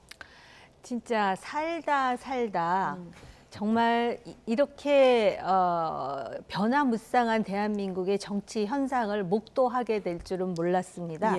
우선 그 부분과 관련해서 말씀드리자면 태블릿 PC 조작됐다라고 주장한 사람이 변희재 씨예요. 그리고 그 조작한 사람이 윤석열, 한동훈, 뭐 이원석 이런 사람들이라는 거 아니에요? 그런데 이 지금 송영길 전 대표가 민주당의 대표가 변희재 씨의 입장에 일정 정도 지금 동감한다라는 취지로 이 얘기를 꺼내는 거 아닙니까? 그런데 민주당이 어떻게 탄생한 정권이에요? 결국은 그 태블릿 PC 덕분에라는 표현을 써도 지나치지 않아요. 그랬는데 지금은 오히려 민주당에서 보면 변희재 씨는 보수의 저 끝단에 있었던 사람이에요, 우파에. 그런데 지금 송영길 전 대표가 변희재의 입장에 동감하면서 검찰을 비난하면서 지금 이 논리를 들이대는 이런 현상이 올 거라고 누구도 상상 못했을 거예요. 그거는 또 이런 부분도 있어요. 좀 동떨어진 얘기긴 하지만 박근혜 전 대통령을 수사했던 특검이 박영수 특검 아니에요? 그런데 그 박영수 특검이 그러니까 그때 국정농단이다라고 완전히 그 결론을 내렸던 박영수 특검이 지금 대장동과 관련해가지고 소환되고 또 뭐 심지어는 구속영장을 청구할 수도 있다 이런 얘기가 나오지 않습니까? 도대체 대한민국의 현대사가 이렇게 정신없이 돌아가니 이것을 심판하는 유권자들도 참 정신이 없겠다라는 생각이 들면서 제가 하나만 더 말씀드릴게요. 아까 불체포 특검과 관련해서 송영길 전 대표가 반대하잖아요. 이거 내려놓으면 안 된다고. 저는 그 586 대표 정치인인 송영길의 고뇌가 여기서 나타난다고 생각해요. 왜냐하면은 불체포 특권은 민주당의 정체성하고 직결되는 문제예요. 민주당 불체포 특권, 과거의 권위주의 독재 정권에 맞서서 소신을 발표할 때 그 어떤 가림막이 돼준 것이 불체포 특권이다 이렇게 말하고 싶은데 이재명 대표 스스로 그리고 지금 민주당이 이거 내려놓겠어야 하는 거는 결국은 그 민주주의의 소신 때문에 독재 앞에서 굴종하는 것이 아니라 지금 뭐예요? 그 지방자치단체장 할 때 인허가 비리, 그 다음에 돈 봉투를 전달하고 심지어는 돈을 받고 거의 자범과 같은 수준의 이런 의혹에 시달리면서 더 이상 국민들로부터 지지율 떨어지는 것을 막기 위해서 지금이라도 불체포 특권 내려놓겠다 하니 586 송영길로서는 정말로 그 여러 가지로 지금 고민이 많은 것이죠. 네, 고민이 느껴지는 부분이다. 근데 이게 참 유죄 확정 판결 나온 지 한참 된 일인데 송영길 전 대표가 또 법률가다 보니까 더 이해가 안 되는 이런 부분도 있어요. 이원석 검찰총장이 좀 놀래기도 했다 이런 얘기도 했는데요. 자, 또 하나 노회찬 의원 어제 묘소를 참배한 사진을 올리면서요. 어떤 글을 올렸냐면 노회찬 의원이 있었다면 단일화해서 정권을 빼앗기지 않았을 텐데 이런 글을 좀 올렸어요. 그러니까 정의당이 단일화했으면 이렇게 들면 정의당 입장에서는 우리 때문에 뭐 정권 교체가 안 됐다는 거 이렇게 들릴 수도 있는 부분이라서 오늘 정의당이 발끈했습니다. 그렇습니다. 이제 우선은 뭐 사실관계부터 정의당이 발끈하는 것 같아요. 네. 진지하게 그야말로 후보 단일화 논의라도 있었느냐. 예. 사실은 그런 적도 없었다. 이런 부분이 하나 또 있는 것 같고요. 네. 또 과거에 따라 노회찬 전 의원도 2010년 서울시장 선거 때 그렇게 동의하지 않았고 또 정의당은 항상 민주당이 같이 하자 그러면 그렇게 희생하고 예. 그렇게 해야 되느냐 그런 것도 아니었고 바로 이제 지난 정권 시기 동안은 정의당은 민주당이 위성 정당을 만들었기 때문에 사이가 좋지도 않았고 이제 그렇기 때문에 더군다나 이 시점에 가서 마치 노회찬 의원이 동의했다 살아있었다면 동의했을 것이고 그렇다면 정권을 이겼을 것이고 그러면 돈 봉투를 돌렸다 하더라도 수사를 안 했을 것이다. 이렇게까지 얘기한다는 것은 예. 너무 과하다라고 생각이 들어요. 그러니까 정의당에서도 저렇게 버럭할 만하고 대치기를 지금 당하지 않습니까? 부패 정치인이라고 그렇게 정의당 대변인도 얘기했던 것 같은데 저렇게까지 얘기해야 될 이유가 있을까 그렇게 생각이 들고요. 우선은 돈 봉투에 대해서 돌렸다라고 하는 부분에 대해서는 잘못된 부분이 있는 거고요. 그러면서 또 자기네들은 뭐 밥은 먹어야 되지 않느냐 이런 얘기까지 하는 것은 너무 과하다라는 네. 생각이 들고요. 실제로 보면 송영길 의원이야말로 16대부터 정치적인 청렴성을 가지고 16대 국회가 정치 개혁을 하면서 돈 안 드는 선거를 포장하면서 젊은 정치인들이 출발했다는 면에서 초심을 잃고 있다 그렇게 봐야 될 것 같아요. 예. 자, 마지막 주제 좀 짧게 다뤄볼 텐데요. 지난 주말에 퀴어 축제를 둘러싸고 대구시하고 대구 경찰 사이에 좀 이례적인 충돌이 있었는데 오늘 또 한 번 그런 충돌이 있었습니다. 공직선거법 위반 사건으로 이제 참여연대가 대구시를 고발한 사건이 있는데요. 여기에 대해서 오늘 압수수색이 이루어졌고요. 자, 홍준표 시장은 오늘 압수수색이 진행된 게 자, 퀴어 축제 그 갈등에 대한 보복 수사다 이렇게 주장을 하고 있고요. 경찰은 이거 시점이 무관하다. 영장 신청 발부 시점이 그보다 훨씬 전이기 때문에 무관하다 이렇게 지금 얘기를 하고 있는 상황인데 자, 공교롭게도 어쨌든 압수수색 시점이 지난주 갈등이 있었던 뒤라서 좀 이 시점이 묘하긴 합니다. 어떻게 보십니까? 그 압수수색 영장을 언제 받았는지를 보면 무관한지 유관한지를 좀 알 수 있을 네. 것 같고요. 이 지금 그 시장이 대구시 홍보 미디어실 그 담당 공무원이 유튜브 채널에서 홍 시장 업적을 지나치게 홍보했다라는 것에 대해서 고발해가지고 지금 그것 때문에 압수수색을 한다는 거잖아요. 그 부분도 좀 글쎄요. 제가 법 전문가는 아니지만 물론 압수수색 할 수는 있을 거예요. 그렇지만은 이 타이밍상 무관하다고 하지만은 대다수 사람들이 무관하다고 생각할까요? 유관하다고 생각할까요? 시점은 참 오묘했다. 그러면서 네. 홍 시장이 3년 뒤에나 있을 대선에 출마한다고 한 일 없다. 이렇게 또 얘기를 한단 말이죠. 그렇죠. 그러다 보면 어떻게 사람들이 생각하냐면 아, 대선에 그 출마할 것 같아서 대구 경찰을 앞세워서 누군가가 지금 압박을 하는 거 아니야? 이런 이미지를 지금 만드는데 홍 시장은 일정 정도 압수수색해가지고 기분은 나빴을지 모르지만 그걸 그렇게 생각하도록 지금 일정 정도 노린 건가? 네. 정치판이 그렇다 보니까 자꾸 이런 식으로 해석되는 것에 대해서 저도 유감이에요. 네. 이런 부분에 대해서 유감이다 이렇게 얘기를 하셨는데요. 홍준표 시장이 많이 화가 나신 것 같습니다. 오늘 하루 종일 SNS에 글을 올렸는데 저희가 정리를 좀 해봤더니 자, 저 아래에서부터 먼저 올린 글들입니다. 대구경찰청장이 이제 막 간다, 끝까지 가보자 이런 얘기도 있고요. 대구경찰청 직원의 시청 출입을 금지합니다. 이런 얘기도 있습니다. 그리고 저 두 번째 줄에 있는 경찰이 미치지 않고서야 이런 공문을 보냈냐. 자, 이런 또 불만도 토로했는데 경찰이 오늘 압수수색에 이어서 보조금 현황을 제출하라. 이런 공문을 또 보냈더라고요. 그래서 또 한 번 그 화가 난 부분이 이제 글에서 읽히는데 이게 뭐 오늘로 끝날 것 같지는 않아요.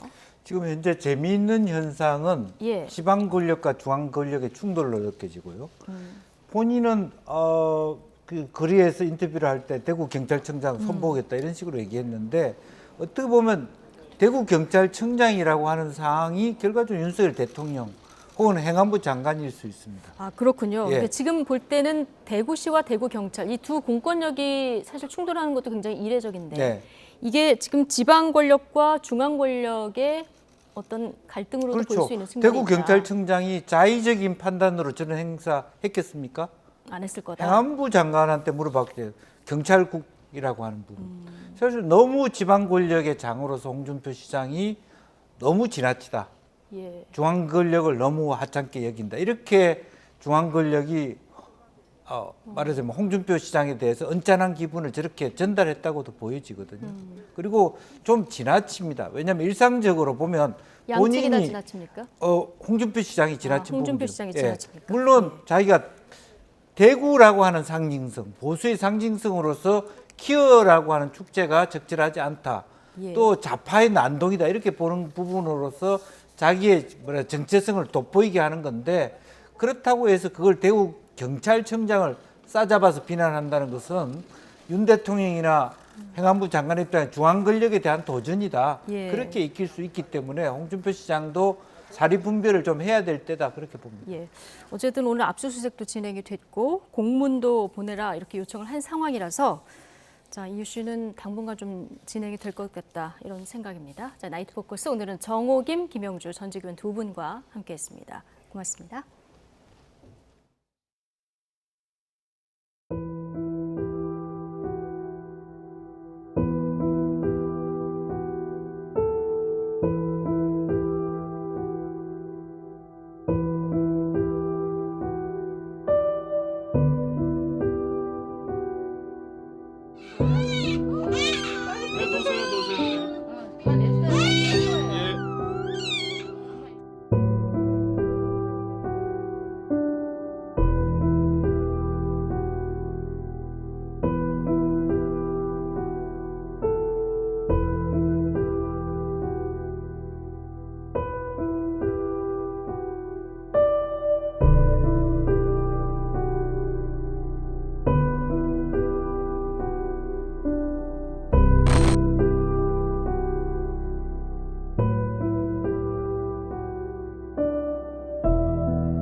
경기 수원에서 발생한 냉장고 영화 시신 사건 관련해 범행을 자백한 친모가 구속됐습니다. 네, 친모는 끝내 구속 심사에는 출석하지 않았는데요. 이런 가운데 수원에서는 출생 신고가 안 되고 소재 파악도 되지 않는 아동 한 명이 추가로 포착돼 경찰이 수사 중입니다. 박정현 기자입니다.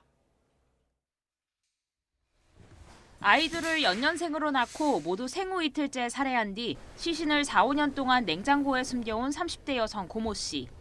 구속 전 피해자 신문이 예정된 날 고 씨는 모습을 드러내지 않았습니다. 남편이 유치장에 있는 고 씨를 찾아와 법원에 나가지 말라고 설득한 겁니다. 고 씨가 낸 심사 포기서에는 죄를 뉘우치고 있으며 얼굴이 노출될 경우 남은 아이들이 걱정된다는 내용이 담겼습니다. 결국 구속영장 실질 심사는 서면 심리로만 진행됐고 법원은 구속영장을 발부했습니다.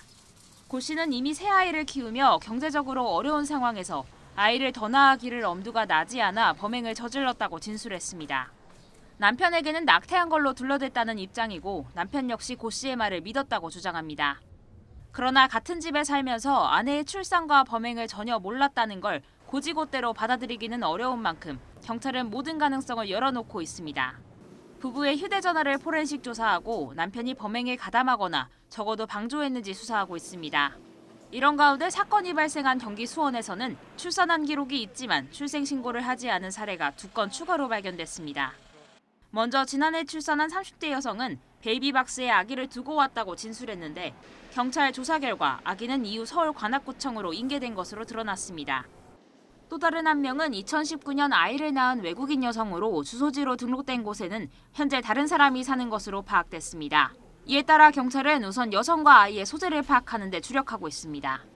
YTN 박정현입니다. 경기 오산시에서 발생한 출생 미신고 사례를 조사한 경찰이 전산착오로 확인했다며 사건을 종결했습니다. 경기 남부경찰청 여성청소년과는 산부인과 측에서 같은 이름의 다른 여성을 산모라고 전산에 잘못 기재해 발생한 일로 확인됐다며 수사를 끝내기로 했습니다. 경찰은 친모라고 수사 의뢰된 여성을 조사해 출산 당일에 근무한 기록이 있는 점을 확인하고 지자체에 재확인을 요청했습니다. 지자체가 병원 전산 기록을 살펴본 결과 동명이인의 여성이 해당 일자에 출산한 것이 확인됐고 현재 아이도 건강하게 크고 있었습니다. 출생 신고가 안 된 아기들이 숨진 채 발견되는 사건이 잇따르자 국회도 뒤늦게 재발 방지를 위한 입법 절차에 속도를 내고 있습니다. 의료기관에 직접 출생 통보 의무를 부여하는 법안이 대표적인데 다음 주부터 상임위 차원의 논의가 본격화될 것으로 보입니다. 나혜인 기자입니다. 시신으로 발견되고 나서야 존재가 드러난 미등록 유령 아동들의 충격적인 실태에 여야 지도부는 일제히 제도 보완을 약속했습니다. 모든 아이가 태어나는 순간부터 사회 안전망에 들어올 수 있도록 입법에 속도를 내겠다고 강조했습니다. 책임 있는 공당으로서 부끄럽고 죄송한 마음입니다. 정부와 함께 이번 사태의 원인을 철저히 조사하고 민주당이 이런 끔찍한 일이 우리 사회에서 일어나지 않도록 제도를 보완하는 데 최선을 다하겠습니다. 대표적으로 거론되는 건 아이가 태어나면 의료기관이 직접 지자체장에게 출생 사실을 알리도록 하는 출생통보제 도입 법안입니다. 부모가 출생신고 의무를 다하지 않아도 국가가 알고 있어야 아이를 보호할 수 있다는 취지인데 21대 국회 들어 여러 법안이 발의됐지만 상임위 단계에 머물러 있습니다. 업무 부담은 물론 아이를 키울 여력이 안 되는 산모들이 출산을 포기하거나 병원 밖에서 낳게 될 거라는 의료계 등의 우려가 적지 않았기 때문입니다. 위기에 처한 산모에 한해 익명 출산을 보장하는 보호출산법이 대안으로 제시됐지만 이 또한 아이 입장에선 자신이 어떻게 태어났는지 모르게 된다는 반론이 만만찮았습니다. 여야는 일단 다음 주 잇따라 열리는 보건복지위 법안소위와 법사위 전체 회의에서 이들 법안을 집중적으로 논의할 계획입니다. 각 당 차원에서도 대책 마련에 힘을 쏟기로 했습니다. 국민의힘은 당내 전담 TF를 꾸려 베이비박스 등 민간 아동보호 시스템까지 점검하기로 했고 국가가 부모의 역할을 해야 합니다.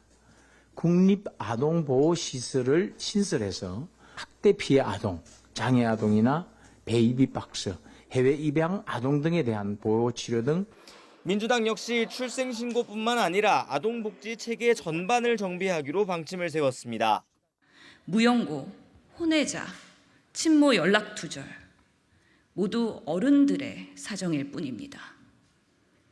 이 아이들의 출생신고와 복지 서비스 누락을 방지하기 위해 사회복지 전산관리번호를 부여하고 여야 모두 부모가 보호하지 않은 아이들을 정치권이 지켜주겠다며 법 정비에 박차를 가하는 모습입니다.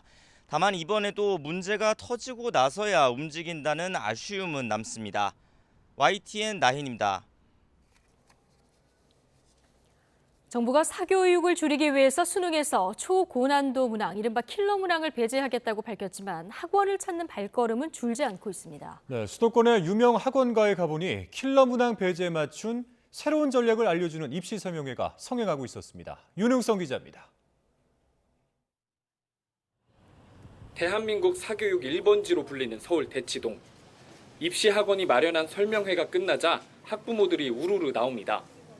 대학 수학 능력 시험에서 이른바 킬러 문항을 빼겠다는 정부 지침에 어떻게 대비할지 알아보려 온 겁니다. 잘하는 아이는 전혀 문제가 되지 않는다. 이게 뭔가를 좀 더 쉽게 갈 수 있는 방향들을 계속 생각을 해내려고 하다 보니까 오히려 더 어려운 거지. 정부는 킬러 문항을 없애면 사교육 열기도 가라앉을 것으로 기대하는데 오히려 학원가는 새로운 환경에 발빠르게 대응하는 모양새입니다. 수능을 주로 반영하는 정시 전형이 앞으로 더 치열해질 거라며 수시에서 승부를 걸어보라고 제안하기도 합니다. 수능이 쉬워지면은 아이들이 체감하기에 이제 되게 많이 희망에 대한 것들이 많이 생기다 보니까 이제 다 정시로 많이 몰릴 거라는 얘기가 있으셨고, 이제 대학생들 같은 경우는 이제 오히려 그 수시로 많이 해보는 게 좋은 부분이 많이 있을 것 같다라는 말씀하시더라고요. 한치 앞을 알 수 없는 안개 속 같은 입시에서 학부모들은 솔깃해집니다. 학점은 최저가 있기 때문에 쉬워지면은 그 최저를 높일 수가 있는 거죠. 상대평가이긴 하지만, 그런 중간 이제 뭐 한 2, 3등급 아이들한테는 굉장히 좋은 거죠. 경기도 성남 분당에서 열린 논술 전형 입시 설명회에도 100명 넘는 학부모들이 참석했습니다. 수능 변별력이 약해질 가능성에 대비해 관심이 여러 전형으로 확대되는 겁니다. 문제가 쉬워지면 학점이 내려간단 말이에요. 그러면은 대학을 못 갈 수 있는 상황이니까 제가 논술을 지금 알아보러 온 거예요. 왜냐면 논술 등급을 조금 못 받더라도 논술로 맞춰서 세자를 맞춰서 가야겠다 이렇게 바뀌는 거니까 오히려 사교육을 조정하는 일이 될 수밖에 없는 것 같아요. 예년 같으면 6월 모의평가 점수를 바탕으로 입시 전략을 세우곤 했지만 올해는 수능 출제 기조 자체가 바뀔 수 있어서 셈법은 복잡해지고 있습니다. 아무래도 정시의 불확실성이 좀 커지고 있는 상황이기 때문에 수시에 조금 더 적극적으로 합격을 노리는 학생들이 많아질 수 있다. 공부 방법, 그다음에 수시 정시 어떤 것을 선택할지에 대한 어떤 그 복잡한 셈법이 지금 만들어져 있다 이렇게 볼 수 있죠.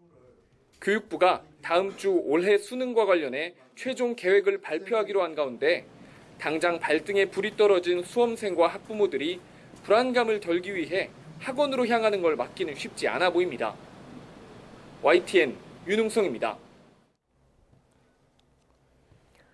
이주호 부총리는 사교육 업계가 킬러 문항을 앞세워 불안을 조장해 돈을 번다고 비판했습니다. 자, 그런데 이 불안을 조장하는 게 킬러 문항만은 아닙니다. 수시부터 정시까지 원서를 어떻게 내야 할지 모르게 복잡해진 현재 대입 제도와 수시로 바뀌고 있는 교육 정책도 원인으로 지목됩니다. 김연아 기자입니다. 수시 원서 접수를 앞둔 요즘 학원가엔 입시 설명회와 컨설팅이 한창입니다. 대학별로 수시 전형이 다르고 반영 방법도 복잡한 데다 자주 바뀌기 때문에 입시 컨설팅은 매년 상황입니다. 이게 너무 쉬워버리면 결국에는 대학에서도 좋은 학생을 확보하기 위해서 논술 전형이 부활할 수밖에 없거든요. 그래서 논술을 지금 알아보고 있어요. 이런 진로 진학 상담에 쓰이는 사교육비 규모는 2020년 기준 연간 774억 원. 특히 고등학생들은 30% 이상이 사교육을 받는 목적으로 진학 준비를 꼽았습니다. 정부는 사교육 시장이 킬러 문항을 내세운 불안 마케팅으로 덩치를 키웠다고 비판했지만 복잡한 입시제도 자체로 인한 불안감도 컸다는 말인데 정부의 책임도 크다는 지적입니다. 통합형 수능 이후 선택과목별 점수와 산출 방법을 공개하지 않아서 모두 사교육 업체가 내놓은 데이터를 찾을 수밖에 없습니다. 평가원은 정답률이나 문제 해설도 공개하지 않아 이 역시 사교육 업체의 도움을 받아야 하는 겁니다. 대입 관련 통계들도 정부는 숫자만 나열할 뿐 이걸 가공해 수험생이 활용할 수 있게 만드는 것도 모두 입시 업체들이 맡고 있습니다. 사교육 기관에 의한 정보에 의존하다 보면 사교육에 의존한 정도가 높아지기 때문에 정부에서 또는 공신력이 있는 기관에서 많은 데이터를 제공해서 그에 기반한 계획, 진로 계획을 만드는 것이 중요하다라고 생각이 됩니다. 또 배운 것 안에서 출제해 공정 수능을 회복한다는 원칙과는 별개로 수능 5달 전에 갑자기 대대적인 수능 변화를 예고한 이런 예측 불가능한 정책 역시 수험생들의 불안감을 부추겨 사교육 시장으로 향하게 한다는 지적입니다. YTN 김현아입니다.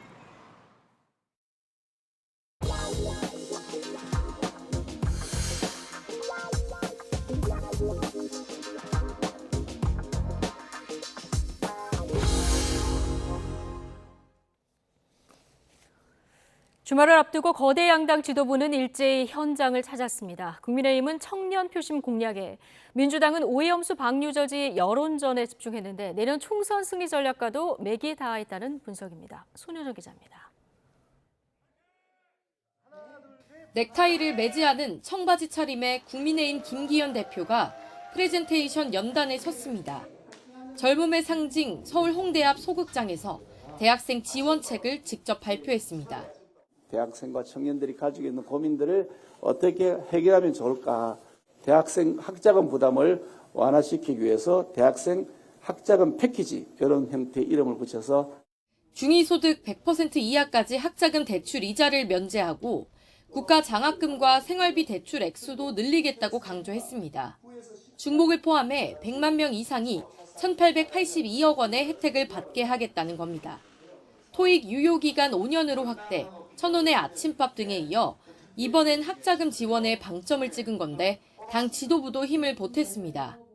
또 청년 세대들만을 위한 정책이 아니라 이것이 대한민국의 미래를 이끌고 나가실 이분들이 주역들이기 때문에 잘 발전하고 성장할 수 있도록 하는 정책을 개발하고 있습니다. 집권 여당의 청년층 공략 행보에 맞서 민주당은 오염수 방류 저지 여론전에 화력을 집중했습니다. 1박 2일 동안 강릉에 머물며 일본과 가까운 동해안 어민과 관광업 종사자들의 생계가 위협받고 있다고 목소리를 높였습니다. 민주당은 후쿠시마 핵물질 오염수가 동해안에 흘러 들어오는 것을 막기 위해서 할 수 있는 모든 일을 다하겠습니다. 이재명 대표는 지역 민심과 군심 잡기에도 주력했습니다.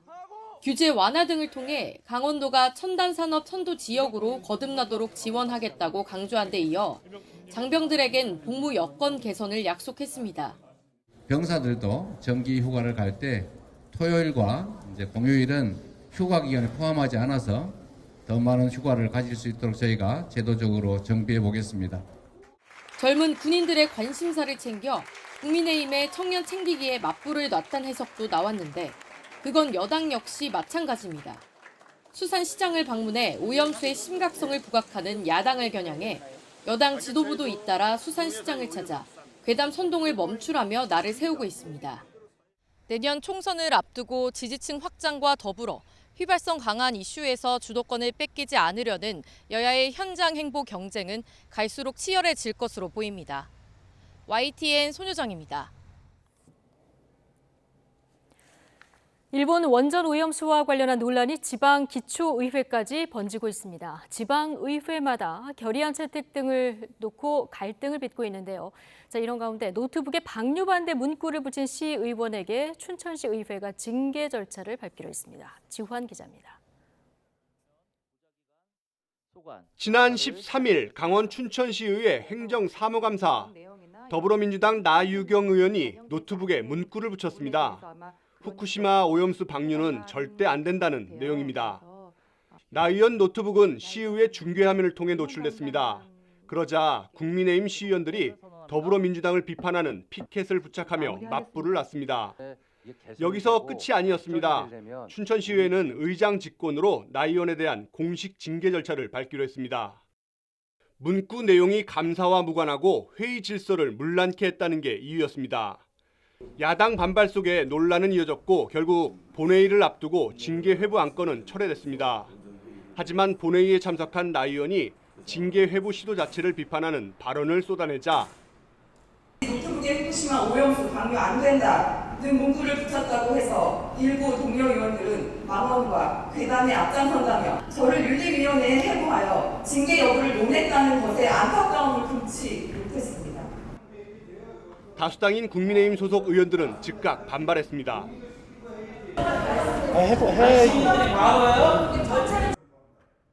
그리고 철회했던 징계안을 다시 꺼내 들었습니다. 오로지 시민을 섬겨하는 기초위원이 책무를 잃어버리고 중앙 정치의 선동에 휘갈리는 경과 망동의 운을 범하지 말 것을 다시 한번 당부드립니다. 최근 오염수 방류 철회 결의안 채택을 놓고 갈등을 빚은 춘천시 의회는 나 의원 징계안을 조만간 윤리특별위원회에 상정할 계획. 나 의원은 징계 의결 시 일단 재심을 요청하기로 했습니다. 여야 정쟁으로 비화한 후쿠시마 원전 오염수 방류 문제, 이젠 지방 기초의회까지 휘둘리고 있습니다. YTN 지환입니다. 납품대금 연동제 적용에 예외가 되는 단기계약 기준은 90일로 소액계약 기준은 1억 원으로 정해졌습니다. 중소벤처기업부는 이런 내용의 상생협력법 시행령 개정안을 오는 8월 2일까지 입법 예고한다고 밝혔습니다. 납품대금 연동제는 원청업체와 하청업체 간 거래에서 원자재 가격 상승분이 납품대금에 반영되도록 하는 것으로 오는 10월 4일부터 시행됩니다. 건설 현장 불법 행위를 수사하는 경찰이 전국 건설산업노동조합 수도권 지역 간부 등을 채용과 금품을 강요한 혐의로 검찰에 넘겼습니다. 서울경찰청 강력범죄수사대는 오늘 폭력행위 처벌법 위반 혐의로 건산노조 서울경기지부 전직 지부장 이모 씨 등 간부 10명을 포함해 모두 43명을 불구속 송치했습니다. 이들은 재작년 7월부터 1년 넘게 서울 강일동 등 수도권 24개 현장에서 노조원 400여 명 채용을 강요하고 금품 1억 3천만 원어치를 뜯어낸 혐의를 받습니다. 합리적인 카드 수수료 체계 개편 방안을 마련하기 위해서 금융당국이 관련 TF를 꾸린 지 1년이 넘었지만 이렇다 할 결과를 내놓지 못하고 있습니다.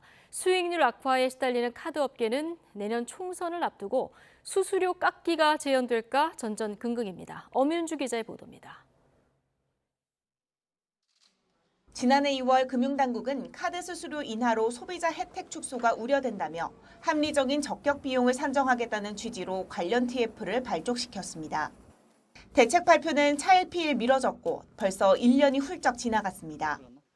카드사의 자금 조달 비용 등으로 구성된 일종의 원가 개념인 적격 비용은 2012년 관련 제도 도입 이후 지금까지 14차례 인하됐습니다. 애초 3년마다 가맹점별 수수료 원가를 분석한 뒤 적격 비용을 조정해야 했는데 당국이 제도 개선, 소상공인 부당경감 등의 사유로 줄곧 낮춰온 겁니다. 지난 2021년 20대 대통령 선거를 앞두고 당정이 카드 가맹점 수수료를 낮춰주기로 한 게 대표적입니다. 우대 수수료율은 영세한 규모의 가맹점 수수료 부담이 보다 많이 경감되도록 조정하고자 합니다. 그 결과 영세 가맹점의 부담은 줄었지만 카드사의 수익성은 나날이 악화했습니다.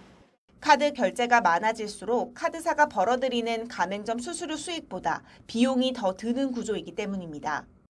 금리 상승으로 조달 비용이 늘어난 데다 카드사가 자금을 마련하기 위해 발행하는 여전체 금리도 4%대로 높은 수준을 유지하면서 상황은 더욱 나빠졌습니다. 카드업계는 내년 총선을 앞두고 또 선심성 공약으로 수수료 인하 카드가 나올까 전전긍긍하는 분위기입니다. 비용 절감을 통해 간신히 수익성을 확보하고는 있지만 또다시 수수료 인하 정책이 나올까 걱정되는 것도 사실입니다. 빠른 시일 내에 결과를 도출해야 이에 맞춰 향후 대안을 마련할 수 있을 것으로 생각됩니다. 금융당국은 현재 업계 현황을 지켜보고 있다면서도 올해 3분기 안에는 결과를 내겠다며 또 한 번 발표 시기를 미뤘습니다. YTN 엄인주입니다.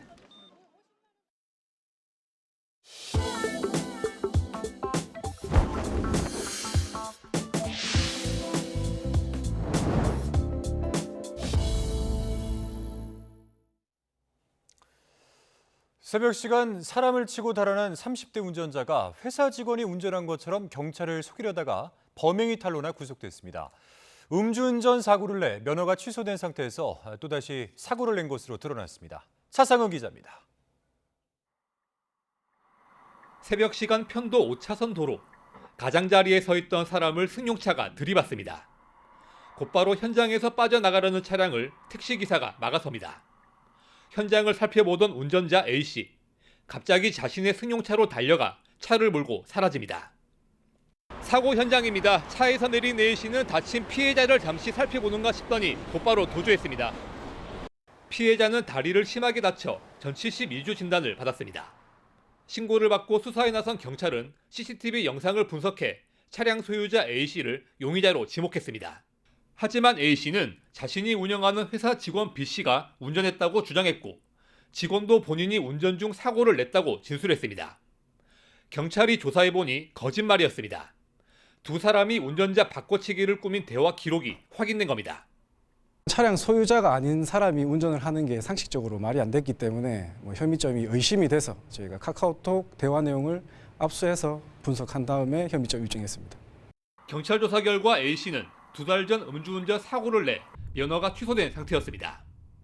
경찰은 A씨가 이번에도 술을 마시고 운전한 정황을 확인했지만 사고 후 시간이 지나 음주 측정을 하지 못해 범죄 혐의에는 포함하지 않았습니다. 경찰은 뺑소니와 무면허 운전, 범인은닉 교사 혐의로 A씨를 구속하고 거짓 진술한 B씨도 범인은닉 혐의로 불구속 입건했습니다. YTN 차상입니다. 서울 호텔에서 조직폭력단체 순우아파가 난동을 부리도록 사주한 혐의를 받는 윤모 씨가 또다시 구속을 피했습니다. 서울중앙지방법원은 오늘 폭력행위처벌법상 범죄단체 활동 혐의를 받는 윤 씨의 구속영장을 기각했습니다. 재판부는 지난 구속영장이 기각된 뒤 추가로 수집된 증거를 고려하더라도 윤 씨가 증거를 인멸하거나 도망칠 우려가 적다고 판단했습니다. 인천에서 충남 천안까지 택시를 타고 간 뒤 요금을 내지 않고 달아났다는 신고가 접수돼 경찰이 수사에 나섰습니다. 충남 천안 서부경찰서는 신원이 확인되지 않은 남성 피의자를 추적하고 있다고 밝혔습니다. 이 남성은 지난 16일 오후 인천 부평구에서 할머니가 아프다며 충남 천안 직산역 입구까지 택시를 타고 이동한 뒤 약속한 요금 13만 원을 내지 않고 달아난 것으로 전해졌습니다. 택시기사의 자녀는 한 온라인 커뮤니티에 피의자를 쫓아가던 아버지가 넘어져 몸 여러 곳에 상처를 입었다고 전하며 엄벌을 촉구했습니다. 학교에서 사용하는 교육행정 시스템 4세대 나이스에서 계속 오류가 발견되고 있습니다. 다른 학교의 시험 정답이 인쇄되는 사례도 발생해서 현장의 불만이 커지고 있습니다. 김평정 기자입니다. 서울과 경기 등 시도교육청은 각 학교의 시험 문항과 답지 순서를 바꿔달라는 공문을 보냈습니다. 이유는 교육행정 시스템인 4세대 나이스에서 오류가 발생해 다른 학교의 정답이 인쇄되는 일이 일어났기 때문입니다. 문항정답표라는 건 1번 문항의 답이 뭐고 배점이 얼마고 하는 성적 처리하는 시스템에 관련된 서류라고 생각하시면 돼요. 일부에서 우리 학교 게 출력이 안 되고 출력을 넣었더니 다른 학교 거에 출력이 되는 거예요. 서울 경기 지역 중고등학교에서 이 같은 오류 신고가 교육부에 여러 건 접수됐습니다. 교육부는 문항정보표 출력 기능을 중지하고 오작동한 기능 점검에 들어갔습니다. 또 이달 말까지 24시간 비상근무 체제를 가동해 시스템 안정화에 최선을 다하겠다고 밝혔습니다. 4세대 나이스는 개통 첫날에도 로그인이 안 되고 로딩 중이라는 화면만 뜨는 등 오류가 다수 발생했습니다. 구형 나이스에서 학생 성적 기록도 제대로 이관되지 않았습니다. 교원단체는 새 나이스 시스템이 학기 도중에 도입돼 더욱 불편함을 초래했다고 지적했습니다. 수시 때문에 지금 제일 바쁠 때인데 왜 하필 이때 하냐고 계속 얘기를 했는데 안 된다는 거. 이때가 학부모 서비스가 제일 적은 날로 통계를 냈다 이런 식으로 얘기를 하더라고요. 전국 초등교사 노동조합이 교사 1,900여 명을 조사한 결과 새 나이스가 6월에 개통된 것이 부적절하다는 답변이 97%에 달했습니다. 이전 3세대 나이스에 비해 나아진 점이 별로 없다는 점 등을 들어 불만족스럽다는 답변도 89%나 됐습니다. 4세대 나이스 개발에는 2,800억 원이 투입된 것으로 알려졌습니다. 막대한 비용을 들여 개발됐지만 오히려 교육 현장에 혼란을 가중했다는 비판은 당분간 이어질 전망입니다. YTN 김평정입니다. 네, 오늘 오후 4시 45분쯤 울산시 울주군 웅촌면에 있는 자동차 부품 공장에서 불이 나 2시간여 만에 꺼졌습니다. 공장에 있던 작업자들은 모두 대피해 다행히도 인명피해는 없었습니다. 경찰과 소방당국은 공장 2층에 있는 도장 자동화 공정 과정에서 불이 시작된 것으로 보고 정확한 원인을 조사하고 있습니다. 오늘 오전 11시 반쯤 경기 고양시 탄현동에 있는 25층짜리 아파트 19층에서 이삿짐 운반용 사다리차의 사다리가 갑자기 꺾이는 사고가 났습니다. 이삿짐 운반을 시작하기 전이라 사다리에 타고 있던 작업자는 없어서 다행히도 다친 사람은 없었습니다. 소방당국은 크레인을 동원해 꺾인 사다리를 다시 펴 6시간여 만에 사고 현장을 수습한 가운데 자세한 사고 원인을 조사할 예정입니다. 미국을 국빈 방문 중인 나렌드라 모디 인도 총리가 윈스턴 처칠 전 영국 총리, 넬슨 만델라 전 남아공 대통령과 같은 환대를 받았습니다. 바로 중국의 견제 때문입니다. 김원배 기자입니다. 지난 2014년 총리 취임 이후 처음으로 미국을 국빈 방문한 나렌드라 모디 인도 총리가 상하원 합동회의에서 연설했습니다. 모디 총리의 미국 의회 연설은 2016년에 이어 두 번째입니다. 지금까지 2차례 이상 미국 상하원 합동연설을 한 인사는 윈스턴 처칠 전 영국 총리와 넬슨 만델라 전 남아프리카 공화국 대통령 정도만 있습니다. It is always a great honor to address the United States Congress.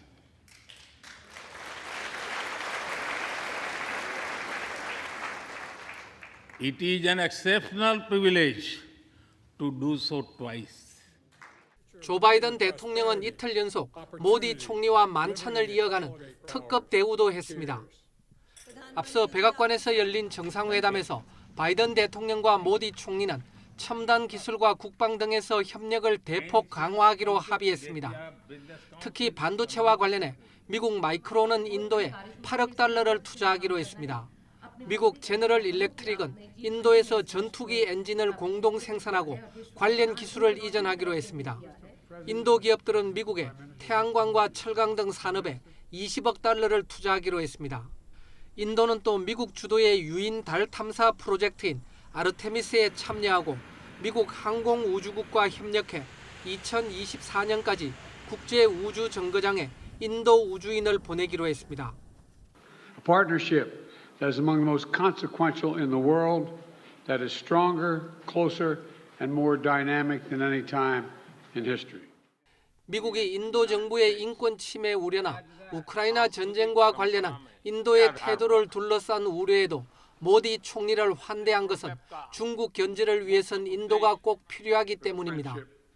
이와 관련해 모디 총리는 백악관 기자회견에서 중국이나 타이완을 구체적으로 언급하지 않은 채 인도 태평양의 평화와 안전이 우리의 공통된 우선순위라고만 말했습니다. YTN 김원배입니다. 중국 지린성 난핑과 북한 함경북도 무산을 잇는 세관이 최근에 다시 개통된 것으로 알려졌습니다. 북한의 심각한 경제난 속에 국경 전면 개방으로 이어질지 관심인데 정부는 아직 양측의 공식 발표는 없었다며 신중한 반응을 보이고 있습니다. 조수현 기자입니다. 코로나19 사태로 폐쇄됐던 북중 국경 개방 움직임이 추가로 포착됐습니다. 현지 소식통은 북한과 중국이 최근 난핑 무산 국경을 개방했다고 전했습니다. 지난 20일 통관 업무를 재개해 중국에서 화물 트럭으로 북한에 물자를 보내고 있다는 겁니다. 이는 3년 5개월 만에 이루어진 것으로 훈춘 원정리에 이어 두 번째 북중 국경 간 도로 운행 재개입니다. 특히 난핑 무산 도로 개통은 무산의 철광석 반입을 위한 포석일 수 있다는 관측도 나옵니다. 무산에는 730억 톤의 철광석이 매장된 것으로 추정되는 아시아 최대의 노천 철광이 있는데 2017년 발효된 유엔 안보리 대북 제재로 북한의 철광석 수출은 전면 금지된 상태입니다. 또 난핑 무산 세관은 다른 지역보다 접근성이 떨어져 탈북민 북송과 관련이 있을 수 있다는 관측도 있습니다. 하지만 정부는 난핑 무산 국경 개방이나 탈북민 북송 가능성에 대해 신중한 입장을 보였습니다. 북중 당국에서 북중 국경 개방과 관련하여 공식적인 발표가 없는 상황입니다. 따라서 현 단계에서 정부에서 확인해 드릴 사항은 없습니다. 북한에서는 극심한 식량난 속에 아사자가 속출하는가 하면 평양 이외의 내륙 지역에 어려움이 가중되고 있는 것으로 파악됐습니다. 최근 당 전원회의에서도 농업과제를 강조하면서 일부 경제 목표가 달성되지 않았음을 시사했습니다. 경제의 자립적 토대를 구축하기 위한 사업을 실속 있게 진행하지 못한 일련의 피해단들이 엄정히 분석됐습니다. 오랜 국경 봉쇄로 경제난이 심화하면서 이제는 국경 개방이 불가피해진 상황으로 보이는데 전면적인 개방으로 이어질지 관심이 쏠립니다. YTN 조수연입니다. 우리나라와 미국이 양국 사이버 안보 고위급 협의체를 출범시켰습니다. 대통령실은 양국이 지난 20일부터 사흘 동안 미국 워싱턴에서 사이버 안보 고위급 회의를 개최하고 고위 운영 그룹 SSG를 공식적으로 출범시켰다고 밝혔습니다. 특히 우리 대표단은 한미 협력 프레임워크 후속 과제를 제안하고 우리나라가 주도하는 인도태평양 지역 국제 사이버 훈련 필요성을 제기했습니다. 태국에 있는 한 고등학교에서 화재 대피 훈련 도중 소화기가 폭발해 학생 한 명이 숨졌습니다. AP와 로이터 통신 등은 태국 방콕 두시지구에 있는 한 고등학교에서 소화기가 폭발해 학생 1명이 숨졌고 20여 명이 다쳐 7명이 병원에서 치료를 받고 있다고 보도했습니다. 외신은 화재 대피 훈련 도중 소화기가 알 수 없는 이유로 폭발해 10m가량 떨어져 있던 한 학생에게 날아가 사고가 났다고 전했습니다. 현장에 투입된 구조대는 소화기가 햇빛이나 열에 노출돼 결함이 생긴 상태였을 가능성을 제기했습니다. 네, 중국에서는 작은 시골 마을에서 시작된 아마추어 축구리그 열풍이 전국을 강타하고 있습니다. 프로축구 리그의 관람객 수를 뛰어넘어 전국 단위의 축제로 커지고 있는데 그 이유는 뭘까요? 베이징에서 강정규 특파원이 전해드리겠습니다. 패스를 놓치거나 헛발질할 때도 있지만 칼날 같은 센터링에 중거리 슛까지 보여줄 건 또 다 보여줍니다. 수많은 관중 앞에서 유니폼을 입고 뛰는 선수들의 정체는 농부, 목수, 택시기사 같은 동네 아저씨들. 중국 프로축구 슈퍼리그에서 이름 딴 구이저우 룽장현의 시골 축구대회 춘차오입니다. 就是这种不放弃的精神吧，就是不拼到最后1分钟，永远不知道结果是什么的那种精神。 지난달 조촐한 시골 행사로 개막했지만 지금은 그야말로 전 중국을 들끓게 하고 있습니다. 한 경기 관람객 수는 5만 명, 프로축구를 제쳤고 온라인 중계 동시 접속자 수 700만 명을 기록하기도 했습니다.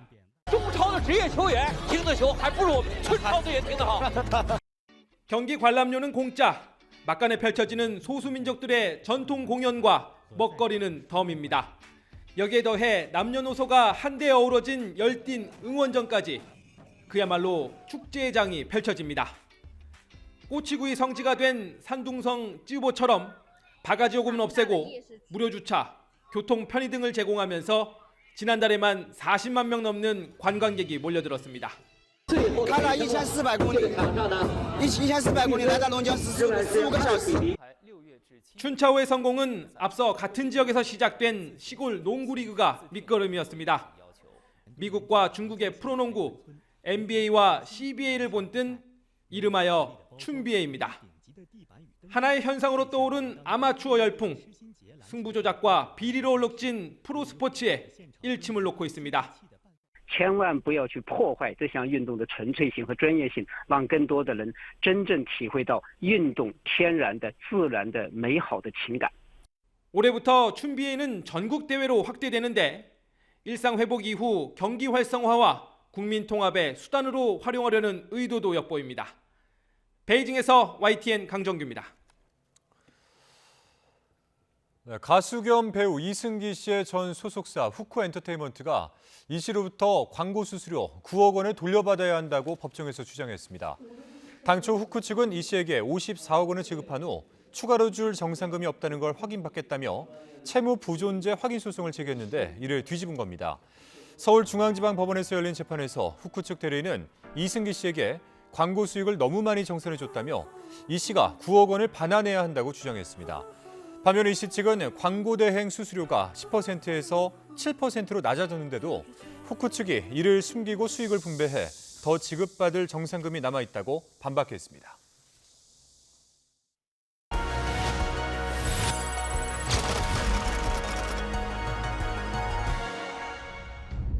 Güney Kore'ye asker gönderiyoruz, duymuşsunuz. Duydum binbaşı. Ayda?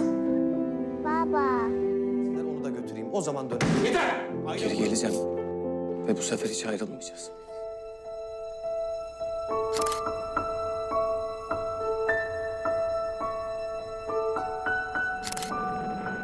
한국 전쟁이 한창이던 1950년 튀르키 해군은 유엔 군 소속으로 전쟁에 참전했다.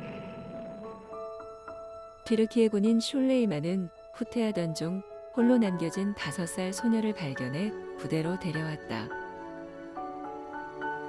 달을 뜻하는 튀르키예어 아일라를 이름으로 붙여주며 교전이 벌어지는 현장에서도 둘은 늘 함께했다. 그러던 1952년 슐레이만에게 귀국 명령이 떨어지고 아일라를 가방에 숨겨 고국으로 데려가려다 발각돼 홀로 귀국한 슐레이만. 아일라는 튀르키 해군이 세운 고아원 앙카라 학교에 남겨졌다. 아는 것이라곤 튀르키예 이름이 전부였던 두 사람에게 서로를 찾는 일은 쉽지 않았다.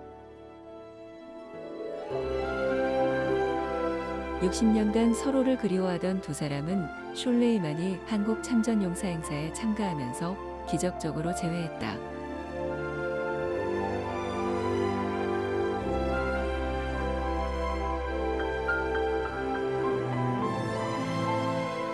전쟁터에서 어려짐처럼 끝까지 친딸처럼 보듬어 주시고 키워주셔서 감사합니다. 아버지 사랑합니다.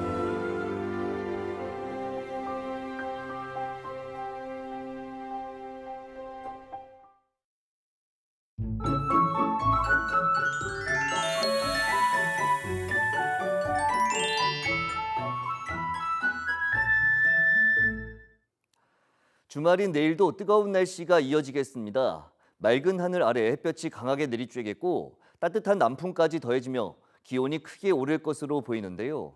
경기 동부와 영서지방에 폭염주의보가 발효 중인 가운데 서울 낮 기온이 31도, 대전 33도까지 올라 무덥겠습니다. 더위에 지치기 쉬운 만큼 수분 섭취 충분히 해주시기 바랍니다. 또 전국적으로 자외선이 무척 강해지겠고 오존 농도가 짙게 나타나는 곳도 많겠습니다. 반면 강원도에는 늦은 오후부터 저녁 사이 돌풍과 벼락, 쌀락 우박을 동반한 소나기가 지나는 곳이 있겠습니다. 내일 아침 기온 오늘과 비슷하거나 조금 높겠습니다. 서울 22도, 대전 21도, 광주 21도, 부산 20도로 예상됩니다. 낮 기온도 오늘과 비슷하거나 조금 높겠습니다. 서울 31도, 청주 33도, 대구 31도로 예상됩니다. 내일 밤 제주도를 시작으로 모레는 충청 이남에, 다음 주 월요일에는 서울 등 중북부 지방에도 올해 첫 장맛비가 내리겠고 국지적으로 강하게 쏟아지겠습니다. 비가 내리면서 더위는 누그러질 전망입니다. 날씨 정보였습니다. 금요일 뉴스라이트 마치겠습니다. 함께해 주신 여러분 고맙습니다.